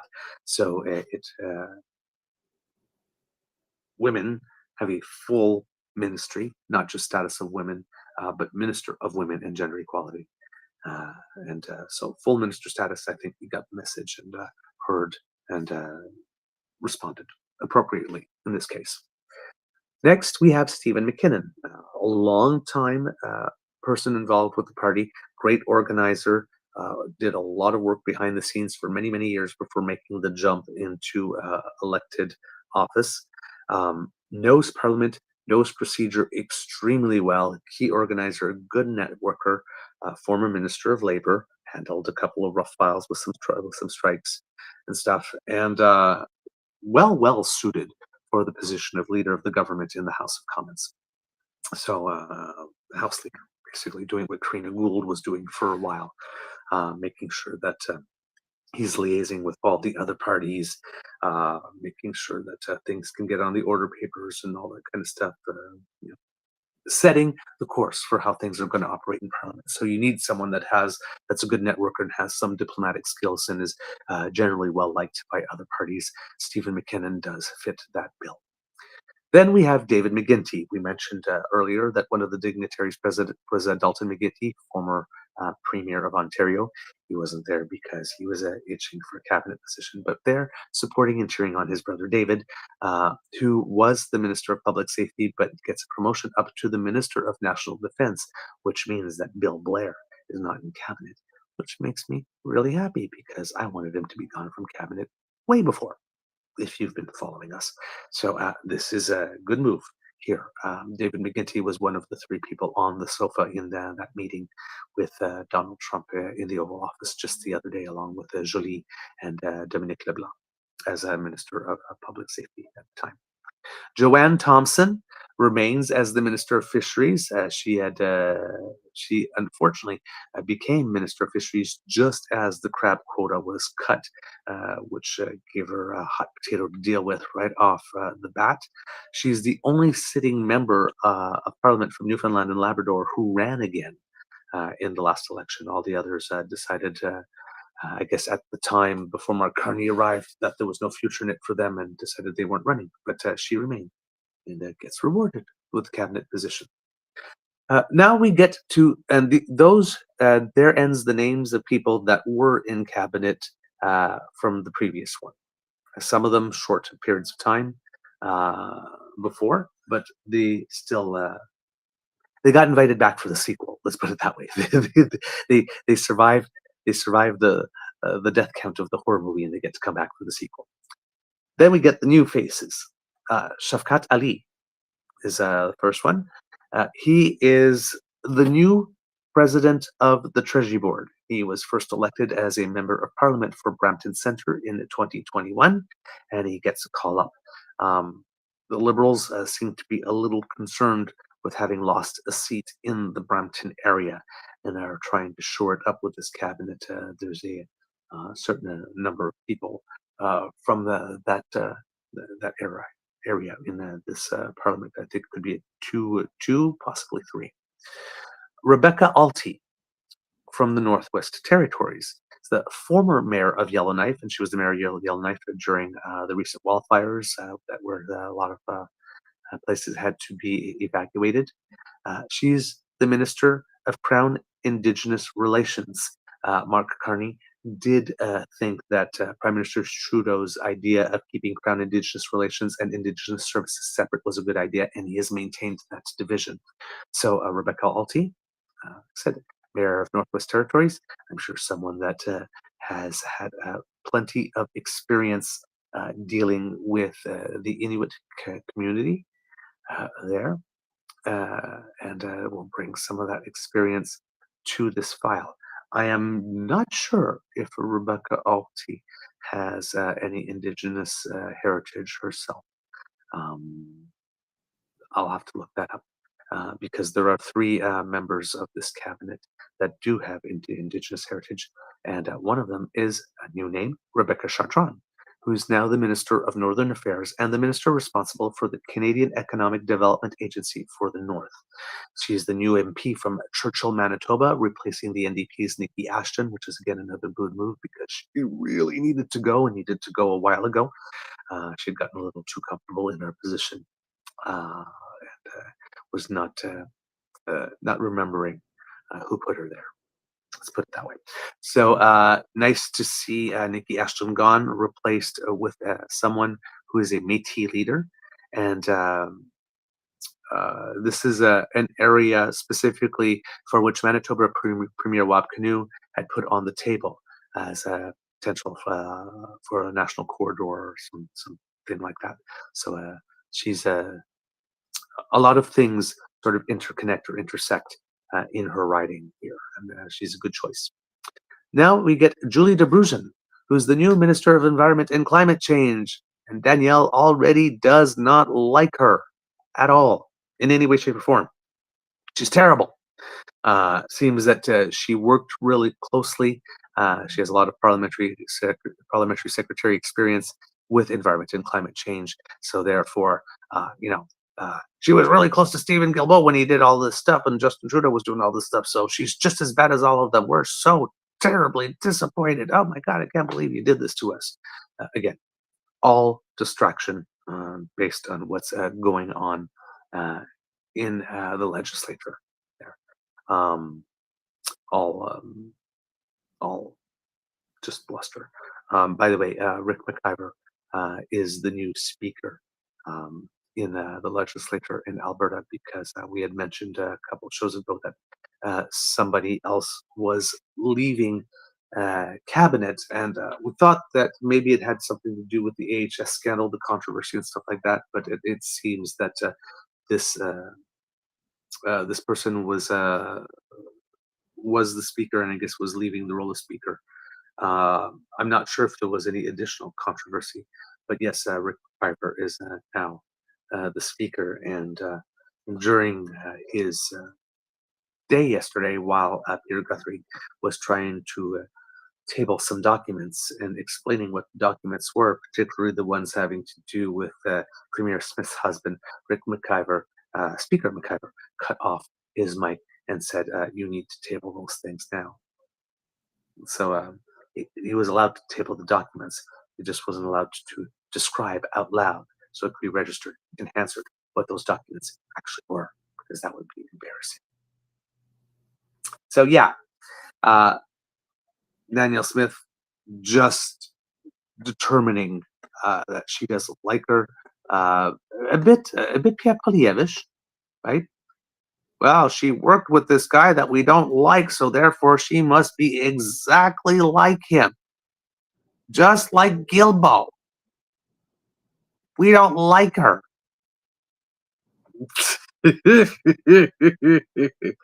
Oh, Danielle. TikTok, break out the cabbage. Let's see if she outlasts it. She's in trouble.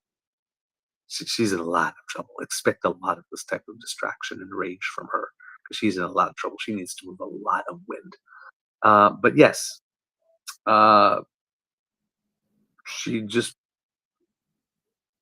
has.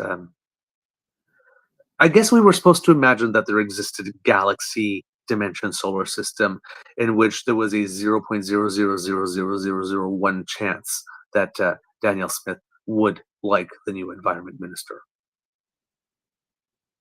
Oh well, Danielle is going to have to cope. It just seems. She's going to have to cope. All right. The next person that we have, Lena Mettledge-Diab, Minister of Immigration, Refugees, and Citizenship.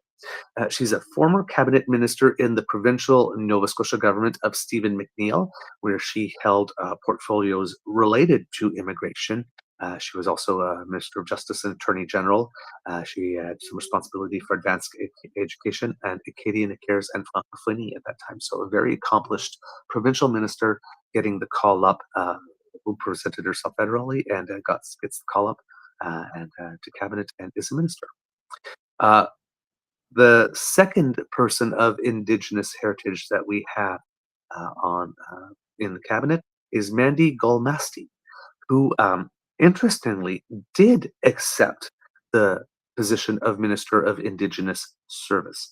Now, this is very, very interesting, because if everybody remembers the days of Jody Wilson-Raybould, who was Minister of Justice and Attorney General, and terrible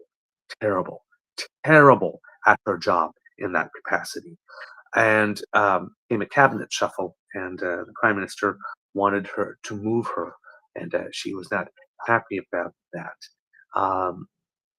She was first proposed Minister of Indigenous Affairs. I'm not sure if this was before he had divided. I think this was before he had divided into two sections, and she refused it, understandably, on the basis that all her life she has fought against the Indian Act, and it would be ironic for her to then be the minister in charge of implementing the Indian Act. Makes sense, but in the United States, we did have a parallel in that a lady named Deb Haaland, who is Indigenous, was the first Indigenous person named as a secretary in an American government under Joe Biden, did accept responsibility to be the Secretary of the Interior, which meant that she had responsibility for Indigenous Americans.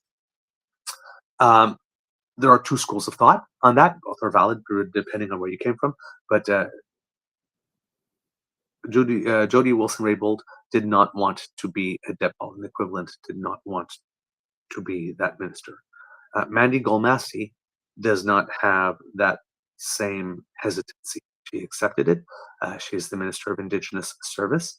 So it'll be the first time in Canadian history that an Indigenous person holds an Indigenous portfolio in the federal government. So this is very historic, at least that I know of. She has extensive background. She is the deputy chief of the Cree Nations of Waswanipi. She's from the Abitibi-Témiscamingue region in Quebec, and she is the first woman in Canada elected as a Grand Chief of a Cree Nation as well. So I cannot wait to see what she does in this position. Hopefully, there will be some really good things. All right, moving forward, we have Tim Hodgson. There's a name you probably heard a lot in the pre-chatter, even though he is new to government and new to cabinet. He has been placed at Energy and Natural Resources, so he's taken the place of Jonathan Wilkinson, who, as we mentioned, is none too pleased by the fact that he has been replaced. He is the MP for Markham Thornhill. He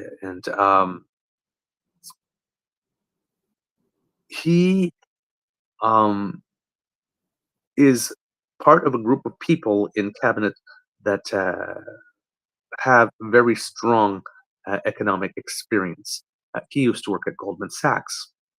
He is a chair, was the chair or came in as the chair of the board of Hydro One. So does have some experience specifically in the field of energy. And he once did work with Mark Carney at the Bank of Canada as an advisor. So they have some experience together, which is good. They know each other. And he's someone that Mark Carney thinks he can trust with this type of portfolio. On the issue of, as I mentioned, with regards to financial capacity, in addition to Mark Carney, the Prime Minister, being a two-time central banker, they said we have a former head of Goldman Sachs Canada, who's Tim Hodgson. We have the former mayor of Vancouver. We have a former regional Grand Chief, we just talked about, and a former finance minister from Prince Edward Island. That's just in cabinet, and then there's obviously like much more financial background because he's got Carlos Letao just overall in caucus, who's a finance minister in Quebec, and there's a couple of other people as well.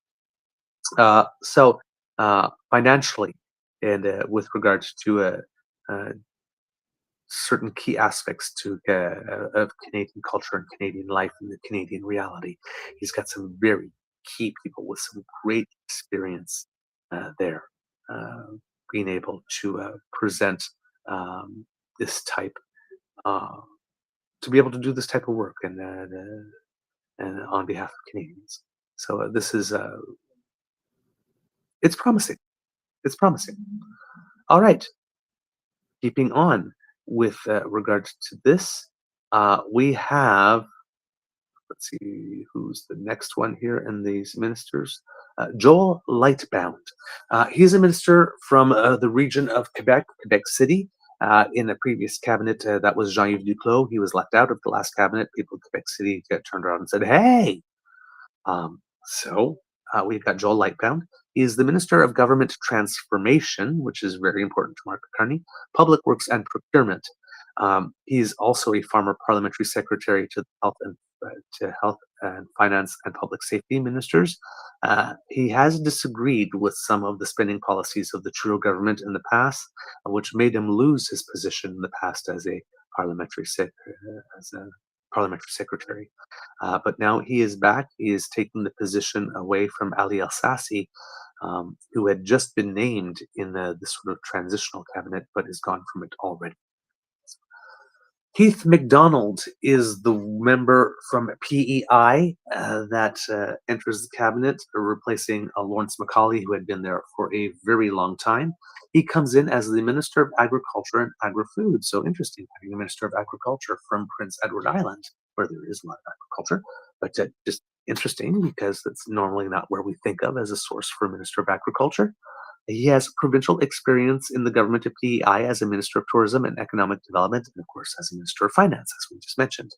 So, once he has a little bit of ministerial experience because he had to replace Lawrence Macaulay as Minister of Veterans Affairs for about 2 months, very briefly at one point. But yes, Keith MacDonald from Prince Edward Island joining the cabinet. And then the next person that we have for you here is Jill McKnight, a business person, former executive director of the Delta Chamber of Commerce, that's in British Columbia, and so someone with some good experience there out in her pre-government life.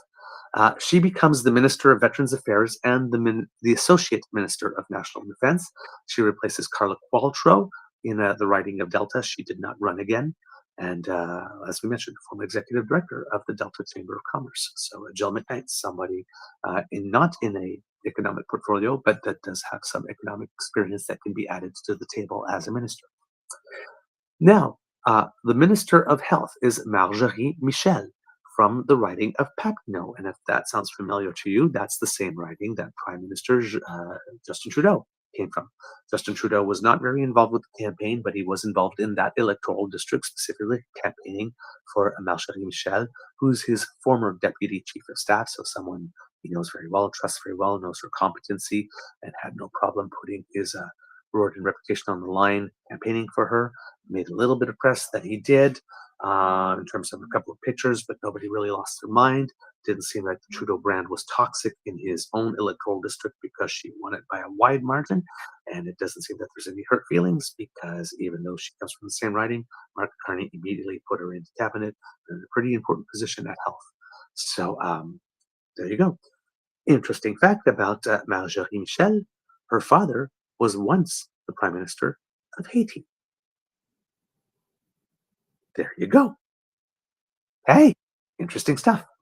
Okay, now this name I tried to practice a bit, so hopefully I got it right because this is the person that I kept on referring as the lady from Edmonton because she had a last name I did not know how to pronounce and didn't want to butcher it. But it's Eleanor Olszewski, I believe, the way that you pronounce it.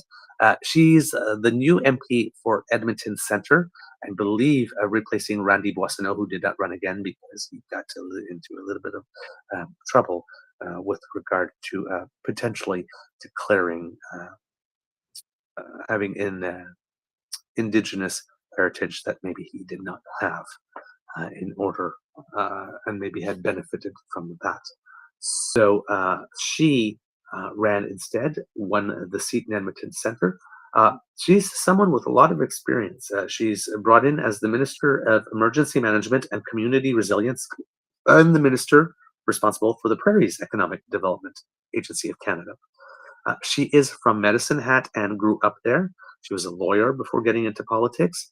And, with everything that we've seen over the last little bit with regard to wildfire seasons, especially out west, as the Minister of Emergency Management and Community Resilience, my guess is, for all intents and purposes, with regard to Alberta, she's the Minister of Wildfires and BC Interior and that type of stuff, right? So she's going to be the person that will be the contact for that.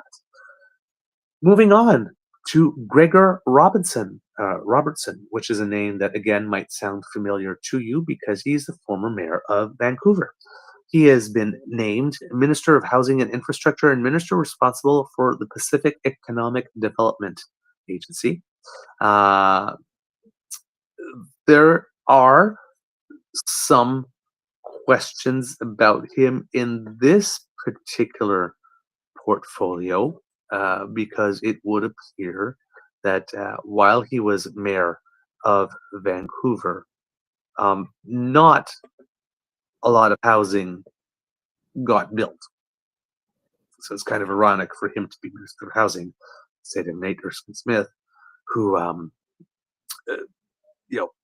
has a very, very credible plan that had been lauded.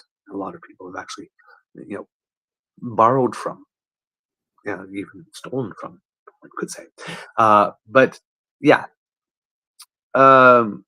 we have Bruce Arthur here, who I believe, if I remember correctly, is a journalist, Toronto Star columnist, and basically says, look, maybe it helps that Robertson saw patient zero of the housing crisis up close, but ditching Nate Erskine-Smith, tremendous communicator, great grasp of the issues, for a guy whose record is so easy to attack the ad writers can get drunk by lunch, is a potentially troubling Carney choice.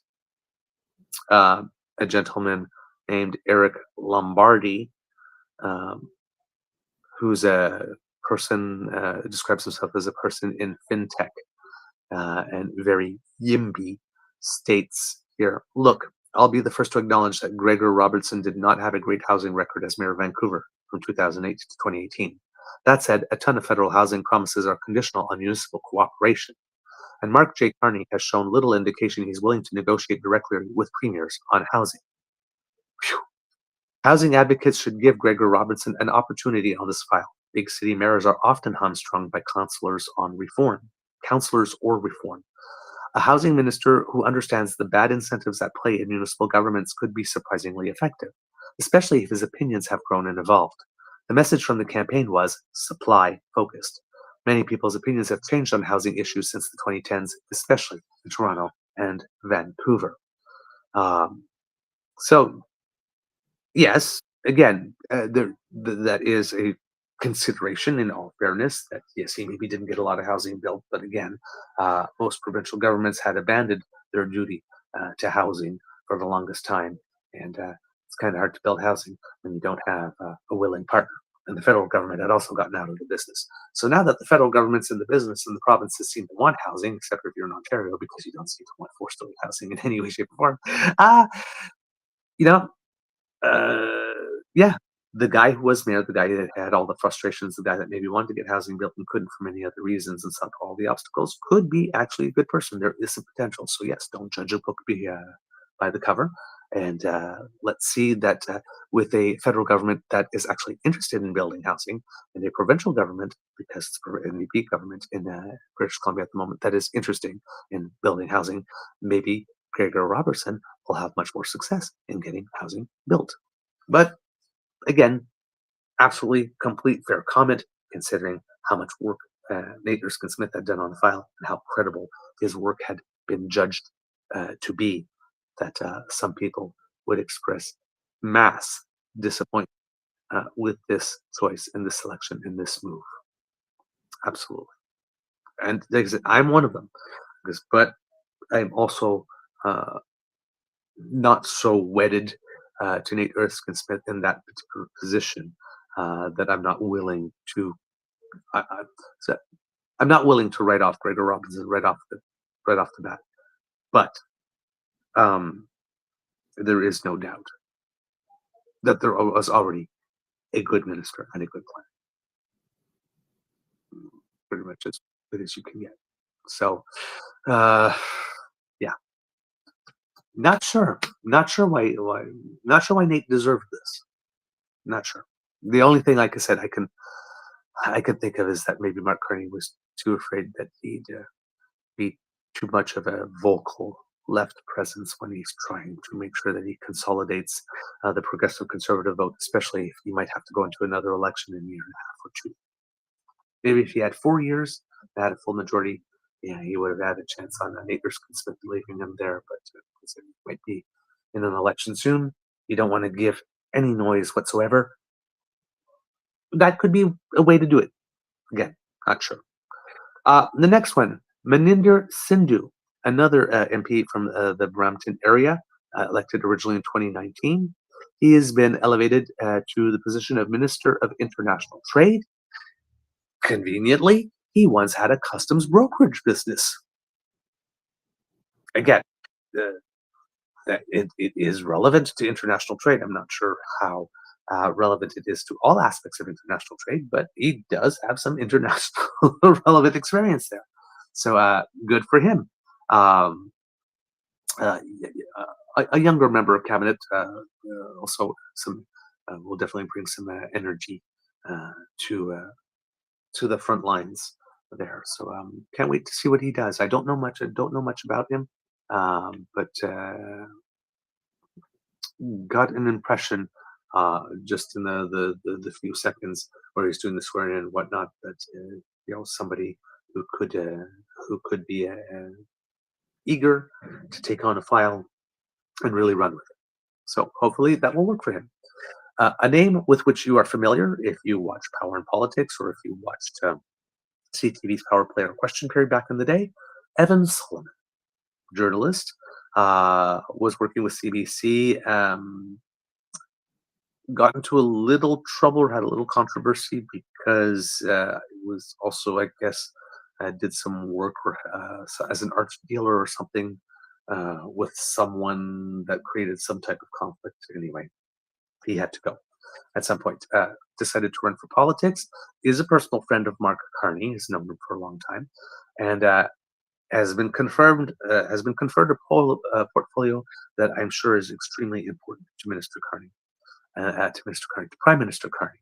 And Evan Solomon has been named Minister of Artificial Intelligence and Digital Innovation and the Minister responsible for the Federal Economic Development Agency for Southern Ontario.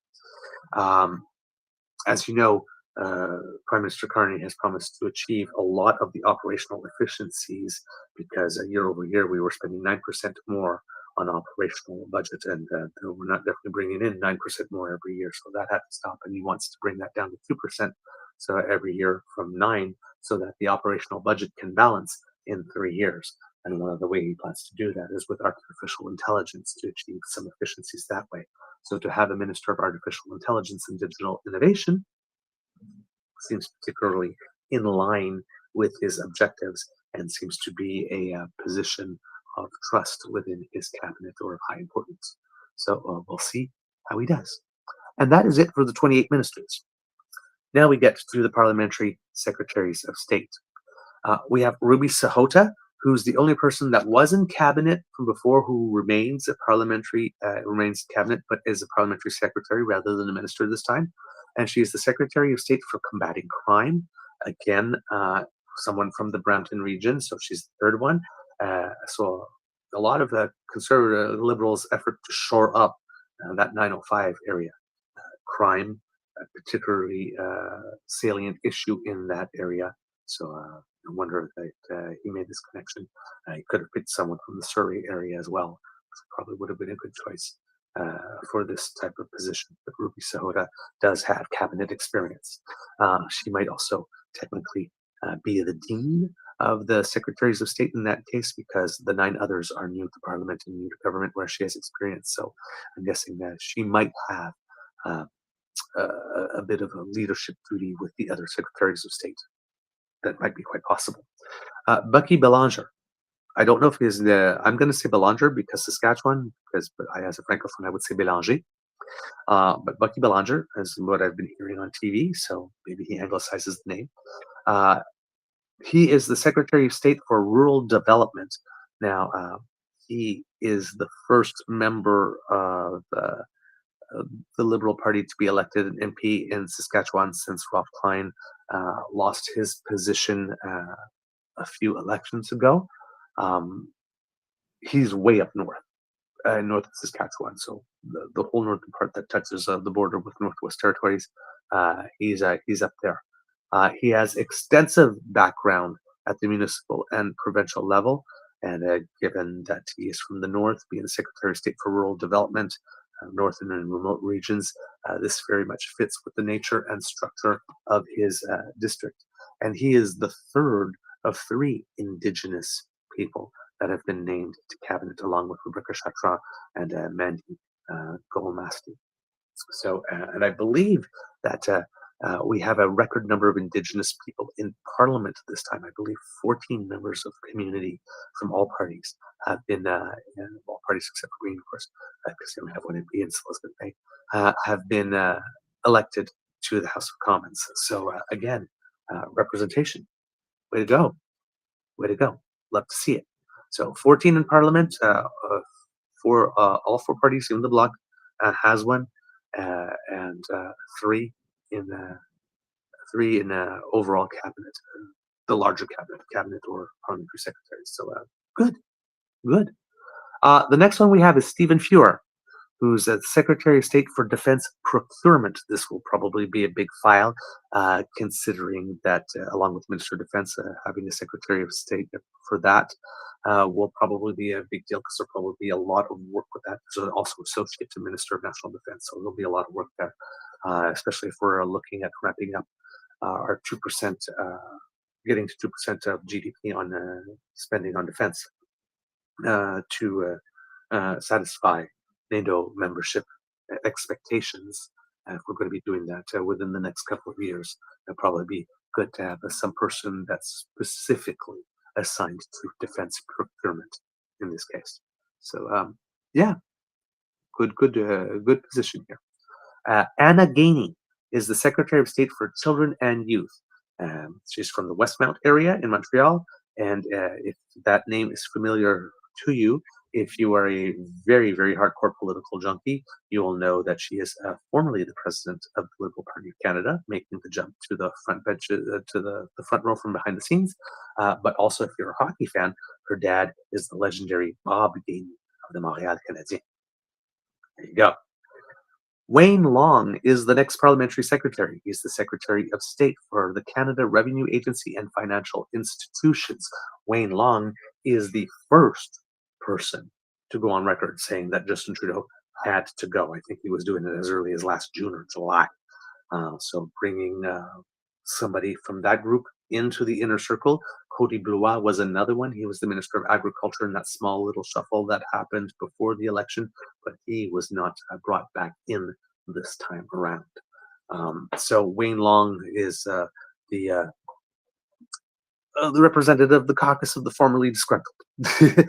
He also was not going to run again, was convinced to run, so that might have something to do with that. The three MPs that he specifically convinced to run again, Anita Anand, Sean Fraser, and Wayne Long, all have positions. There you go.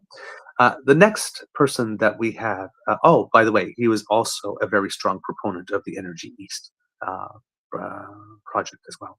So given that Mark Carney is really insistent on wanting to build pipelines, and more than one, based on an interview that he had with Ashley Capellos after this, it would seem that Wayne Long, being a proponent of such works, was also specifically chosen for that purpose. The next parliamentary secretary we have is Stephanie McLean, who's the Secretary of State for Seniors. She's from British Columbia.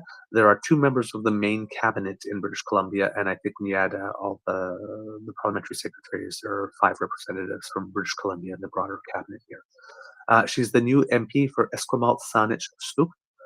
She used to be a Minister of Service in Alberta and the Minister of Status of Women in the first Alberta so in Rachel Notley's NDP cabinet in Alberta. She's the first Alberta cabinet minister to have had a baby while in office as well. So Stephanie McLean. Nathalie Provost, a name that we had mentioned a couple of days ago in our preview episodes, whether or not she would get in anything. People were thinking that that there might have been a Secretary of State for the Status of Women, but Status of Women received a full ministerial position. So Nathalie Provost has been brought in as the Secretary of State for Nature. As you remember, Nathalie Provost is one of the survivors of the Polytechnique massacre. So that's why a lot of people suspected that she would have been brought in as Minister of State for Status of Women. But she is Secretary of State for Nature, and a lot of people are viewing this as a reward to her for being extremely graceful and classy and strong in defense of Mark Carney when he messed up her name and goofed up on mentioning Polytechnique and said Concordia instead, when he was talking about the Polytechnique shooting and talking about her, he referred to her as Nathalie Pronovo. She basically went up and said, it's not the first time in my life that somebody's called me Nathalie Pronovo. Really, that's not a big deal like this. And yes, okay, he said Concordia, he didn't say this, but he's talking about the issue, which is the thing that matters to me. And there was a shooting at Concordia, to be fair, but he mixed them up. But he's talking about the issue, and that's what really matters to me, and I know he will do it. So, she prevented that from becoming a much bigger scandal. And it seems that this may have been noticed and appreciated in this particular case.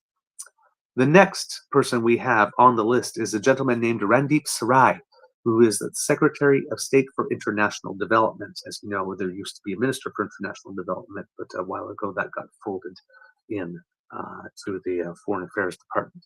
It used to be like that back in the day, and it got separated out because, like the NATO commitment, 2% of GDP, we also had a commitment on international development to the world where we agreed that we would spend 0.7% of GDP on international development.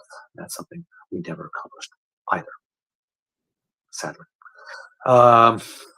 A lot of people don't see the value in international development. It has great value. Remember, the whole purpose of international development is to solve problems over there so that the problems don't get big and come over here. Number one. Number two, international development portfolio is a huge component of any nation's diplomacy activities and diplomatic activities. So it often gets denigrated, as Pierre does, with money going to dictators and corrupt regimes and stuff like that. That's not what it's about. And the government of Canada does not give money directly to foreign governments. It gives money to non-governmental organizations, not-for-profits, and multilateral organizations like the UN or UNICEF or things of the like, right? Big groups that work all across the board and that type of stuff. So yes, Randeep Sarai, Secretary of State for International Development, described as an incredible political organizer within the Lower Mainland area of British Columbia, but notable because there was some controversy in the past. Remember that now infamous trip that Prime Minister Trudeau took to India, where lots of things appeared to went wrong. A lot of people considered it a sort of a cosplay thing because, I guess, in an effort to be what he thought was being respectful, wore a lot of garb. A lot of people kept on wondering, like, why is he posing so hard? That type of stuff. But the main thing that was the real problem about that trip is that there was a social function that took place, and a gentleman named Jasper Atwal had been invited to it, despite the fact that Jasper Atwal has been described by the Indian government as being a Khalistani terrorist, and I'm not sure if I can say he was known for. Or I'm not familiar enough with the file to know, like, for sure if he's been found guilty or whatnot. So I will just say allegedly known for the murder of a resident on Vancouver Island that took place, that was attending a wedding. So the fact that Jasper Atwal got an invitation to this event when there was this in his background caused a huge amount of controversy. It seems that Randeep Sarai was the person who invited Jasper Atwal to that function. So has maybe spent enough time in the sin bin for that, but is getting the call up. He came out very early for Mark Carney in the leadership process, and shortly after that, Christy Clark dropped out of the race. There might not have been room for two very good organizers from the Lower Mainland in that race, and it seems that Randeep Sarai won in that one, and he's now the Secretary of State for International Development for his efforts. The next one, again, when I said that the cabinet had a little bit of yum appeal, what is more yummy than an Olympic athlete? Mr. Adam Van Hooverden, ladies and gentlemen. Oh my God, you stole my heart. Such a cutie. Of course, Secretary of State for Sport. Olympic gold medalist, 2-time silvers, bronze, sprint kayaker, MP since 2019, has been done a lot of the grunt work, has not been named to cabinet all that time, even though he's been there since 2019, but has worked as Parliamentary Secretary to the Minister of Health, to the Minister of Sport, Parliamentary Secretary to the Minister of Diversity and Inclusion, and the Minister of Canadian Heritage. So a lot of experience getting the call up for Secretary of State for Sport. Of course, subject he knows very well. This is a gentleman that could easily be a chef de mission for the Olympic team. This is a guy that could easily be the head of the Canadian Olympic Committee one day. This is a guy that could definitely be Governor General one day, because we picked accomplished Canadians. And this guy, like, again, he's one of these other people like Becky Scott Clara Hughes that just has Canada tattooed so big on his heart as an athlete that it just the patriotism,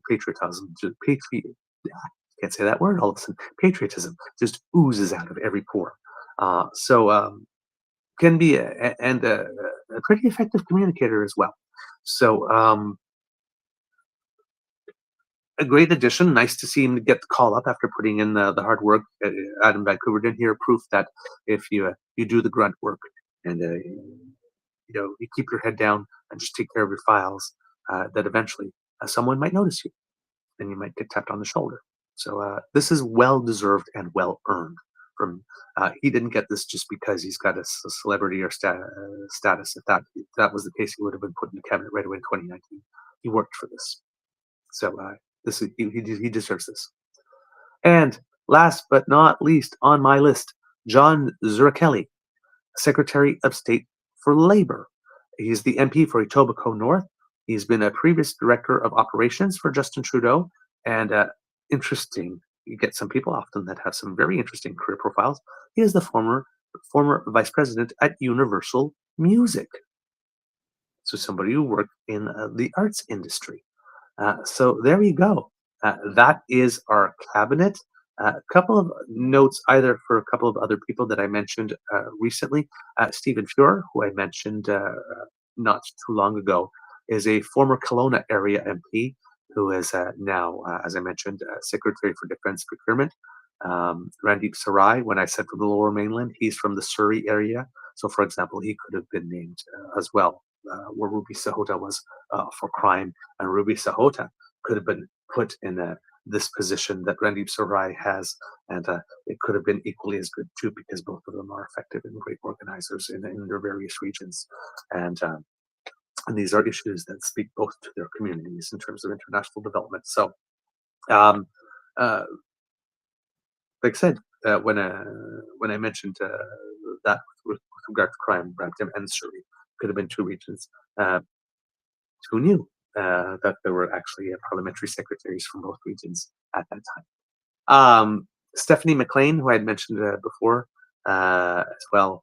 I think I mentioned it in the description, former Alberta MLA. But now in BC, and the Secretary of State for Seniors. So that is the entire cabinet at the moment. People who are out, let's mention them again. Cody Blois, who was the Minister of Agriculture. Nate Erskine-Smith, who was the Minister of Housing, Infrastructure, Communities. Jonathan Wilkinson, who was the Minister of Energy and Natural Resources. Bill Blair, who was the Minister of National Defense. Jeanette Pitsipa-Taylor, who was the President of the Treasury Board. Somebody also who I'm glad is gone from cabinet. Rachel Bandayan, recently just announced as the Minister of Immigration, and also from the province of Quebec, immediately out. There might be some hurt feelings there to manage. Ariel Kayabaga, also one person that had just been named and then left out. She was the leader of the government in the House and the leader of democratic institutions. She publicly has taken the position that she's very, very grateful for the opportunity that she had and plans to keep on working. So seems to be indicating that she will not be a problem with regards to this. Eli Assassi, who was government transformation, government services and procurement, also had just been named. And Kamal Kara, as we mentioned earlier, did not get reelected, so could not be named to cabinet. She had been the Minister of Health. And Terry Duguid, that we mentioned, was the Minister of Environment and Climate Change, was the national campaign chair for the election, and did not get rewarded for chairing the campaign that got the most votes in Canadian history. A little interesting. There might be some caucus management to do there. And then finally, Elizabeth Briere, who had also been nominated in that last cabinet shuffle very briefly as the Minister of Revenue, no longer is and has been left out of cabinet. So there you go, kids and cubs. That's what we got for you here with regards to the cabinet. And there's one last little thing I have for you here that was written about it. It appeared in something called The Logic. Again, one of these smaller publications that we have here in Canada that does some really, really good work and would be very meritorious of your financial support. Things like the Walrus, the Trillium, the Logic, the Conversation, that type of stuff.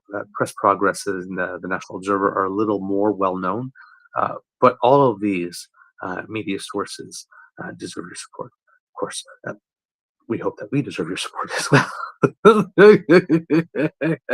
But these are sources that we know and trust, and for which we have a lot of respect, and therefore, kids and cubs, hopefully you will consult them too, because often, you know, where do we get our stuff? Where do we source our information? These are some of the places that we go to try to get some of the best information for you.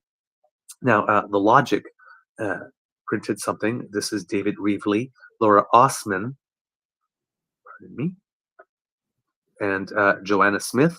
There was a pop-up here that got in the way. And hopefully I'll be able to bring this back up because I wanted to read it into the record, but I'm hoping it is not be. My God, I'm having some trouble here with my computer. I need to bring this up. Hopefully, it is not. It just will not cooperate. I've been doing the same thing 3 times. All right, there we go. Now it finally worked. Hopefully, it will not be behind paywall so that I could read it in. Unfortunately, I was not smart enough to check that out before I did the show when I noticed the article and said, "Ooh, I need to read this in." But it is, fortunately. So thank you. I'm able to help you with this. So again, from The Logic, the title is called "What Mark Carney's Cabinet Picks Say About His Plans for Canada's Economy" by David Reevely, Laura Osman, and Joanna Smith. Ottawa. Ottawa. Prime Minister Mark Carney unveiled his new team of cabinet ministers intended to signal a sea change on major economic files and a departure from former Prime Minister Justin Trudeau's version of the Liberal government.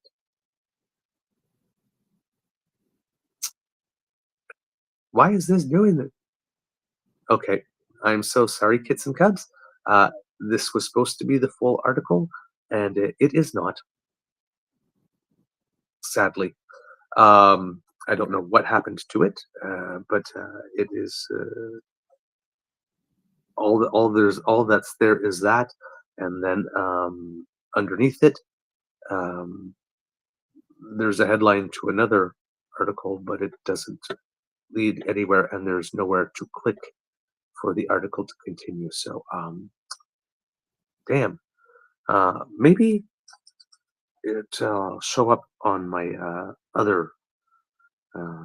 Maybe it'll show up on my phone if I try to bring it up for you that way, kids and cubs.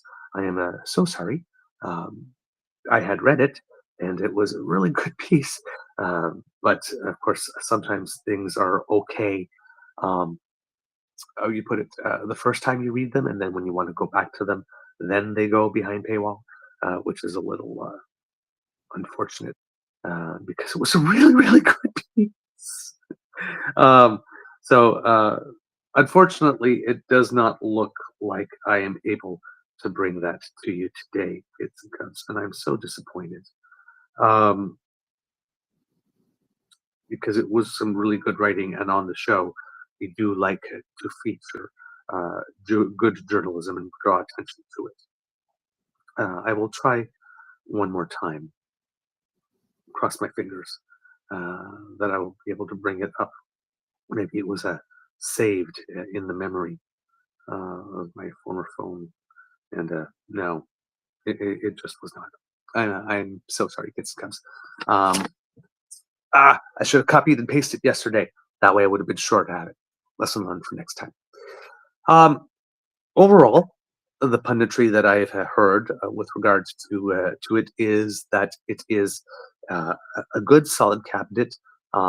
Mark Carney himself describes the cabinet as purposeful. That was the term that he himself used for it. As we can tell, he seems to not want to waste time and be rather direct and to the point.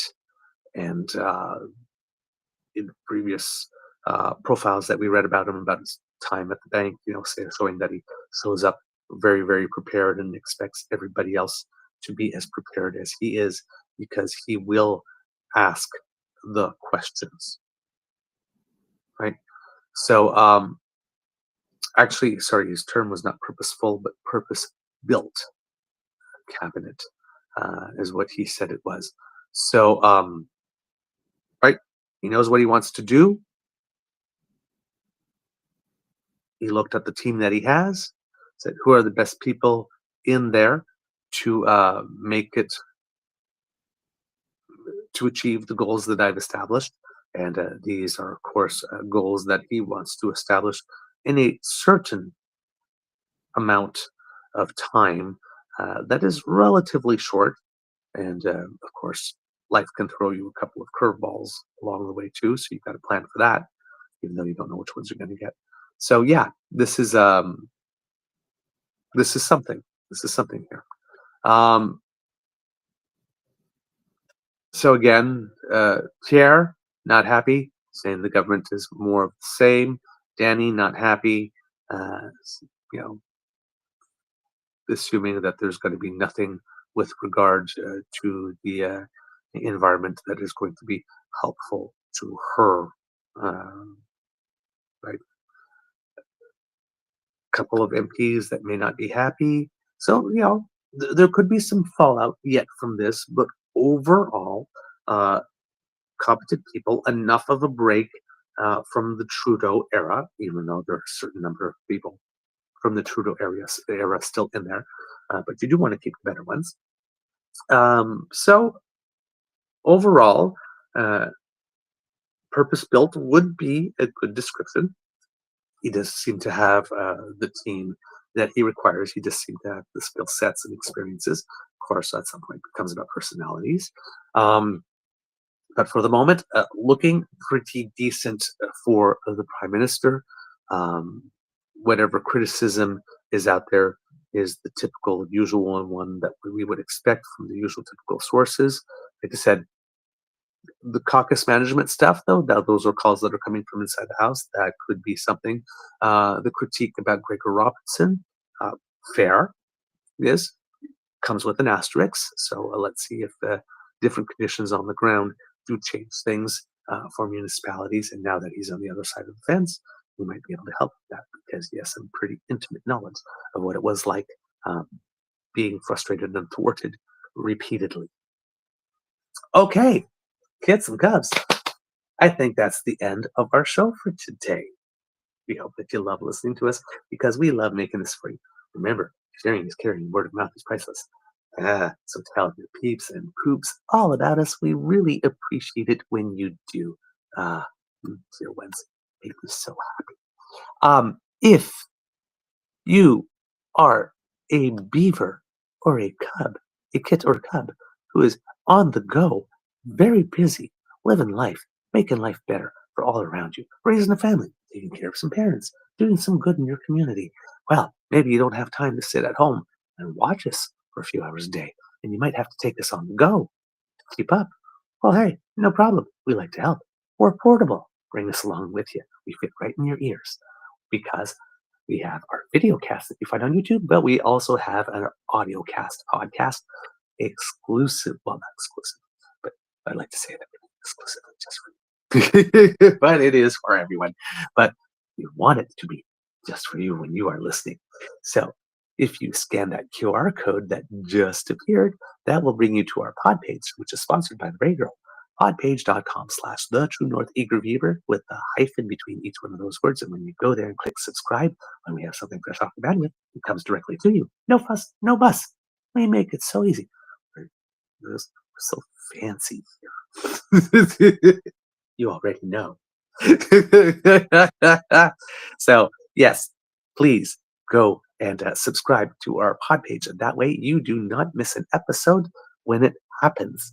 Now, if you would like to help us in other ways, I think I'm just going to leave that pod page thing up there. If you would like to help us in other ways, kids and cubs, maybe you would like to become a member of the best damn fam in all of podcasting. And the way that you do that is by grabbing your surfboard and taking some cues from Kits Elaine and Kit Cassie and making your way to the True North Eager Beaver Media Incorporated YouTube page. That QR code that just appeared will bring you right there. And when you go there, we invite you to get freaky with our buttons. Like, share, subscribe. They want to be clicked. They really want to be clicked. So if you could help them out, and you could help us out at the same time, it helps us with the algorithm. Hey, that's a good thing. So join over the 18,000 who have subscribed to us already, and let's see if we can get to 20,000 by Canada Day. I know it's a lofty goal, but hey, maybe it's possible. You never know. All right? But thank you for listening.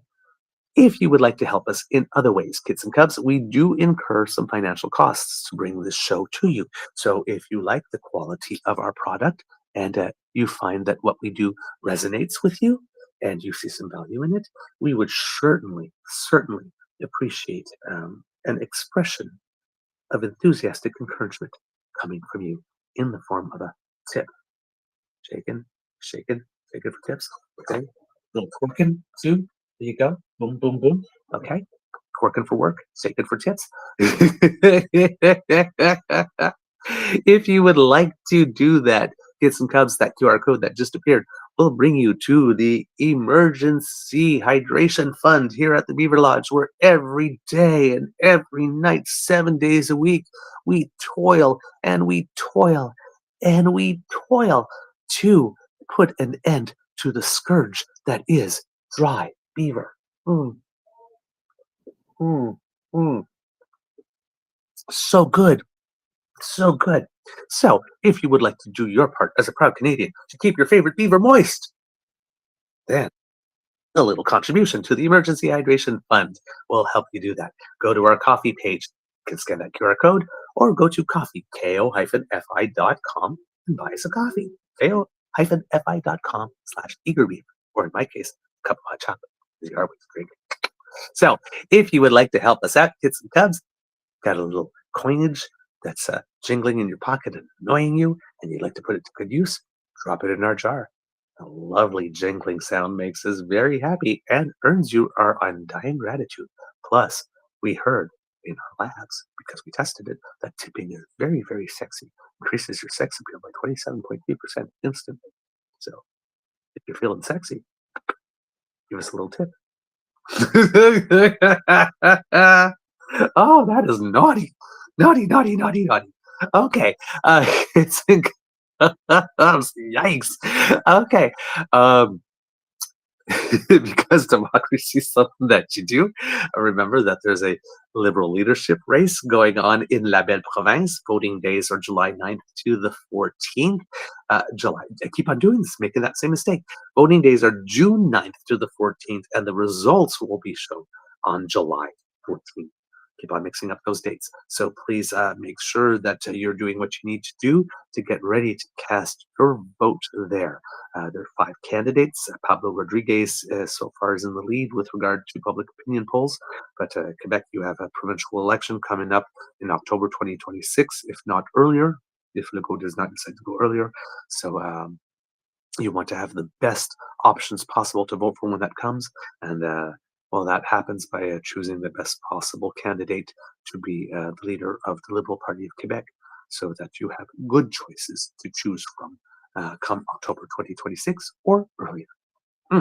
Now, as we mentioned also, because democracy is something to you, write some letters. It is National Child and Youth and Care Day, so asking your provincial premiers and representatives what it is that they are doing to make lives better for kids in care and to do right by them. Okay?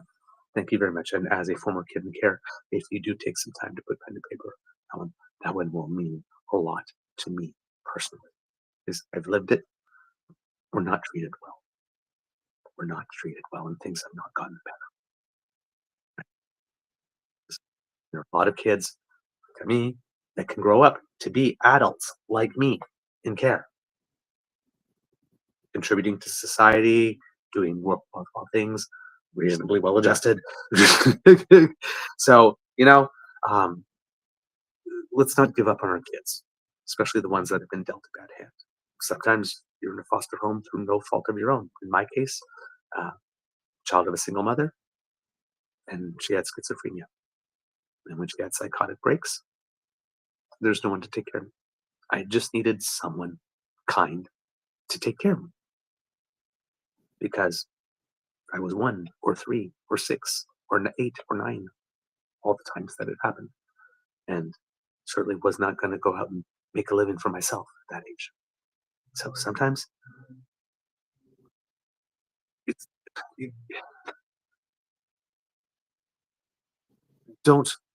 don't give up on kids. Just don't give up on kids. And there's literally a whole life ahead of them. So much that they can contribute to the country. Don't give up on the kids. So please take pen to paper and do write those letters. And it would mean a lot to me. Thank you so very much. Okay. Kids and cubs, it can be a tough world out there. So please be kind to and gentle with yourself. Now, kids and cubs, I think you're getting used to it now.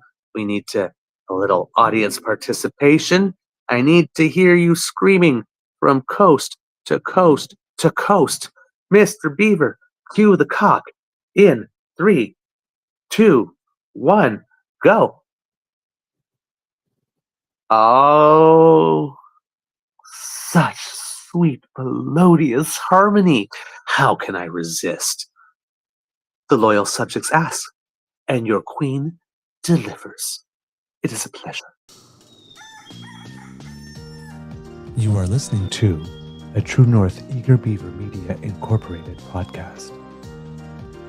The True North Eager Beaver podcasts are proudly brought to you by our founding sponsors, the Misfit Mysteries from Corvid Moon Publishing, your source for science fiction, fantasy, and cozy mysteries featuring a broad diversity of characters, CanadianTarot.com, their uniquely Canadian online eclectic tarot community, and the Peppermaster, hot pepper sauces made from farm-fresh ingredients to thrill your taste buds and expand your mind. We are grateful to the Crier Media Network for its support, Pete Jarvis for our artwork, and Paul Joseph Something for our opening and closing sequence music.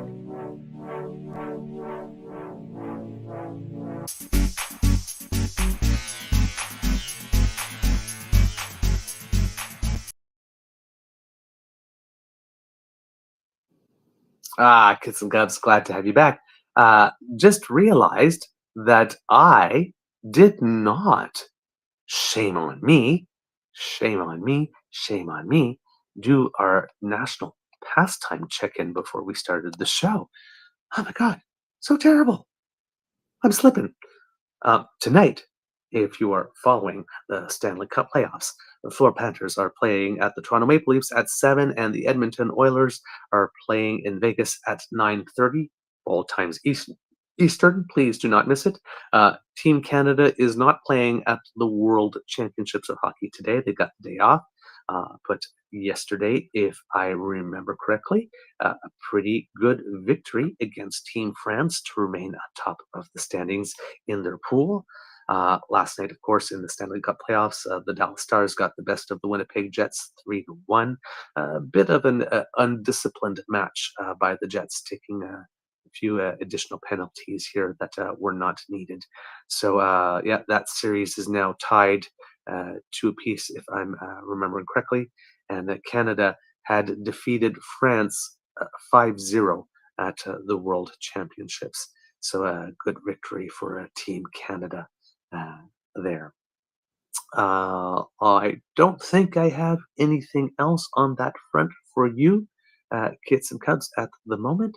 So, yeah, said Winnipeg Jets on the brink there. Dallas has got a 3-1 lead, and we are really hoping for the Jets. Florida and Toronto are tied at 2, and the Edmonton Oilers are leading 3-1 against the Vegas Golden Knights, which means that it could be that Edmonton eliminates them tonight and moves on to the next round. So we could have our first Canadian semi-finalist team tonight.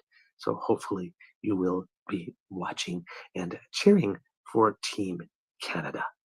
All right. I think that's all I got for you today, kids. So I'm going to be on my way. You all have a beaverific day, and we'll see you tomorrow. Okay? Amour, gros bisous.